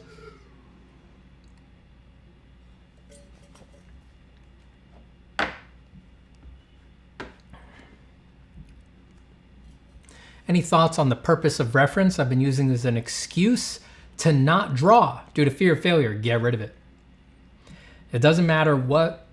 There's a lot of pedagogies you can believe in art. There's a lot of systems. You know, there's so many artists running around who claim that they've got it all figured out. The only thing that's true in art is that the choice that makes you make less art was the wrong choice. So if you're using the reference as a crutch, who gives a crap what I or anybody else think about the reference? If you're using it as an excuse not to draw, get rid of it. Cut it out of your life. You need to make art. So do whatever is going to keep you making art.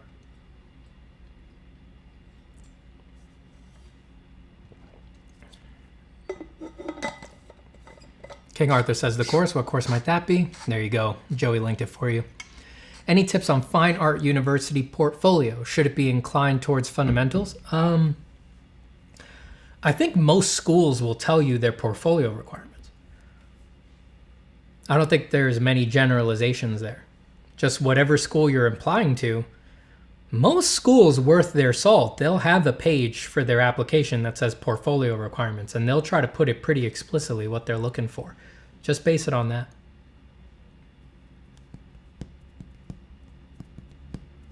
Indefinite rest, infinite jest. Tim, question. Suppose you finish the design course next year. You finish the design course for next year, and for the final project, you finish your Pandaemonium project. What do you do with it? What's its end goal? I mean, it would be fine as a portfolio just to get work with, but you could do all sorts of stuff with it. You could print it as a little art of book. I don't know. The Pandaemonium project is really a design project for its own sake. You know, it's not like I'm making it like an indie game or something like that. So my options with it are a little bit more limited than yours might be with your project, right? If you undergo a design project as an indie game, or you just have a clear, viable product for it, you get to make that thing, you know? But the Pandaemonium project for me is just a gateway for me to let out something that I love doing, which is just designing for its own sake. Like, the stuff that I'm doing here this is what I've done since I was a kid. This is the kind of stuff that I have done in my sketchbook since I was, 5. Like, it is the most core thing that I do is just a character on a white background, trying to make it as cool as I can manage, just on its own, just sitting there. Is it the most applicable thing? Is it the most relevant thing? No, but it's something I've done since I was tiny. It's just something that resonates with me. So the Pandaemonium project is just a way for me to vent that and to keep having a funnel for that. But yeah, I could turn it into a book. I could put it up I could trim it down to be like a 12-page, nicely laid out little portfolio book for design jobs and things like that. There's all sorts of stuff you could do with it. But if you wanted to go forward to really be like a bigger product, right, you would need to put more constraints on yourself up front. Like these designs, I couldn't really turn these into an indie game. It's like, this guy looks expensive as fuck to make. He's not gonna look good in an indie game. You're gonna need to dump a lot of money into making something like that animate nicely and act well and play well with everything else. So he's not really, you got to put more constraints on yourself if you have a particular project in mind, a particular final product in mind. How do you understand the relationship between color, light, and setting them both for your composition of work? It's a complex relationship. Light is color. Color, light, and form are actually all the same thing. And it's a very complicated thing to try to explain to a beginner. It's true that color, light, and form are all the same thing, but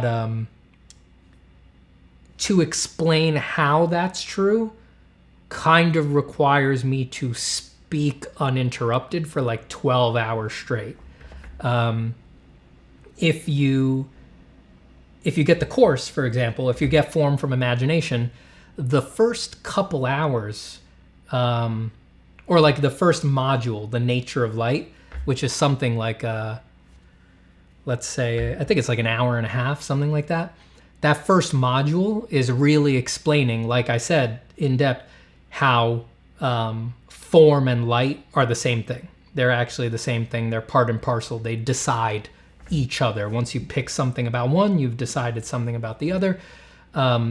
Color is the same thing. In the course, we don't cover the color part because that's a whole other, hours and hours of explaining how they're linked, but they are all the same thing. So that's the long answer, unfortunately, right? You're asking about the relationship between them. They're the same thing, but there's nothing short to be said about those things. If you want to investigate that, go into the science of it. That's what kind of made me understand it for myself. Go into learning about how light reveals form, how it creates the illusion of form, how form is color, right? The value of something determines the possible colors that it can be. Learn about how photon interactions with diffuse reflection and specular reflection determine the color of any particular point on the surface of an object. Those things are bound, you know, like the colors something can possibly be are determined by the nature of its diffuse reflection and specular reflection. And those are in turn determined by the character of the light and the character or position of the subject, that is you, the eye, that those photons are hitting. Again, this all just sounds like word salad, right? It's like, it's not a quick thing to say. It's like it's 12 hours of chatting, something like that. It's very, very involved. But once you kind of like turn that stuff over in your head, you know, I can sit here and I can look at any point in my room, right? I'm looking out at my room here, and it'll be clear to you at a certain point that any particular spot in your field of vision, its value, its color, its form, they are not accidental. Of course not. They're utterly deterministic. You are experiencing it as that value, that form, that color because of a determined configuration of photons hitting your eyeball that are the aggregate result of the ambient light intensity in the room and the microscopic, physically determined surface material qualities of the object that those photons are bouncing off of and coming back to the eye. None of it is accidental. It's all perfectly determined. Even the subjective portion, right? The subjective portion of how dilated your pupils are based on the ambient light intensity in the room, your reaction to warm colors versus cool colors, which, as I understand it, are relative flippings based on what part of the visual field you are perceiving at any given moment, because it adds another layer of contrast. All of that stuff is just like, it's the sum aggregate of everything that's going on in the room. And it is too complicated to tease out. Like, you couldn't, for as much knowledge as you have, it would be a fool's errand to try to write out exactly what are all of the conditioning factors for even the specular reflection on the chrome part of my water bottle, right? But it goes a long way to understand even the 10%, 20%, 30% that is available for small human minds to understand. It's one substance. Everything is one substance, and nothing is separate. Again, to show my philosophical cards, like, it is a given that form, color, and light are one thing, because they are all a product of just one larger thing. They're all modifications and warlings of the river that is your consciousness, right? They're all being produced as effects in consciousness. So it's sort of a given that they're all one thing. Yeah. So just go into it, you know. There is things to be learned about painting and drawing, even from looking into how your eyeball works, you know. Looking into how rods and cones work, learning how we have different sets of rods or cones for low light situations and high light situations, that is to say daylight and nighttime. Will explain a lot of things to you about even painting nocturnes versus painting full light situations. So there's so much to be learned from looking into the biology of that. Wikipedia is a great place to start. I mean, you'll learn so much just from it's interesting how, for as much as we're interested in light and shadows and things like that, it's amazing how not 1% of artists have just read the Wikipedia page on light. just go read the Wikipedia page on light, you know? I've read it, you know, I've read a lot of Wikipedia pages about visual phenomena, but it's amazing how for all of our interest, a lot of us just don't go look at it. So I'd highly recommend go check it out. Go actually give it a read. I promise you there'll be parts in there that blow your mind, you know? You'll be like, what? Go figure, you know? I didn't understand that. There's a lot of info there. All right, everybody, I'm losing my voice a little bit, and I am at my usual self-imposed limit, so I do not exhaust my gas tank. We're at 4 hours here. We've been streaming for about 4 hours and 20 minutes, so I'm gonna hop off. Thank you for hanging out, everybody. Thanks for asking questions and for chilling. We did some nice little sketches today on stream. There they are. Here's what we sketched on stream today. And I will see you all on Wednesday, if all goes according to plan, if the deterministic plan of the universe continues as we expect it might. Oops. Let me open this up again. Thanks for being here, everybody. And I will see you soon. Goodbye, King Arthur. Goodbye, Pedja Migrant. Goodbye, my dear friend Joseph. I will see you later today. Goodbye, Mel. Good to see you, Mel. Hope all is well. The course is the best course out there. Thank you, Mel. And thank you for the kind review. Goodbye, Gabriel Avila. Goodbye, Felix Sembach. Goodbye, The Gamer NL. Thanks, everybody, for hanging out. Have fun today. Good luck with all of your drawing. Enjoy your drawing. I had a fun time today. I really like my lion guy. It was fun to draw. More demons for Pandaemonium. Fun way to sketch. Goodbye, everyone. Take care. I will see you all soon.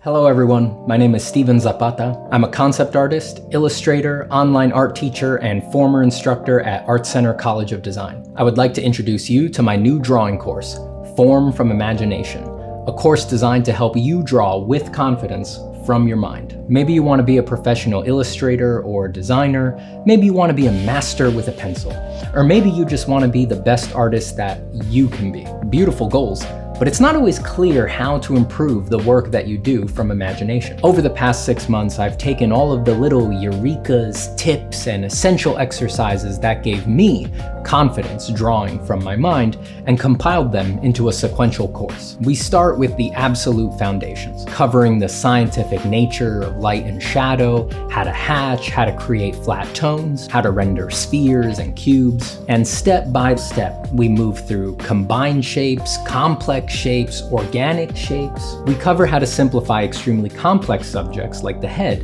into basic shapes so that you can handle them more easily from your head. We look at how to understand and treat details. And by the end of these 14 chapters with over 50 video lessons, you'll be ready to do complex designs from your mind with fidelity and energy. And all the demos are done in pencil on paper, so you can do all of the assignments even if you don't have a fancy digital art setup. But I also have demos, instructions, and modifications to the assignments for those who do want to do them digitally. Here's how it works. Go to formfromimagination.com and sign up for the course. Download the assignment book and start watching the lectures.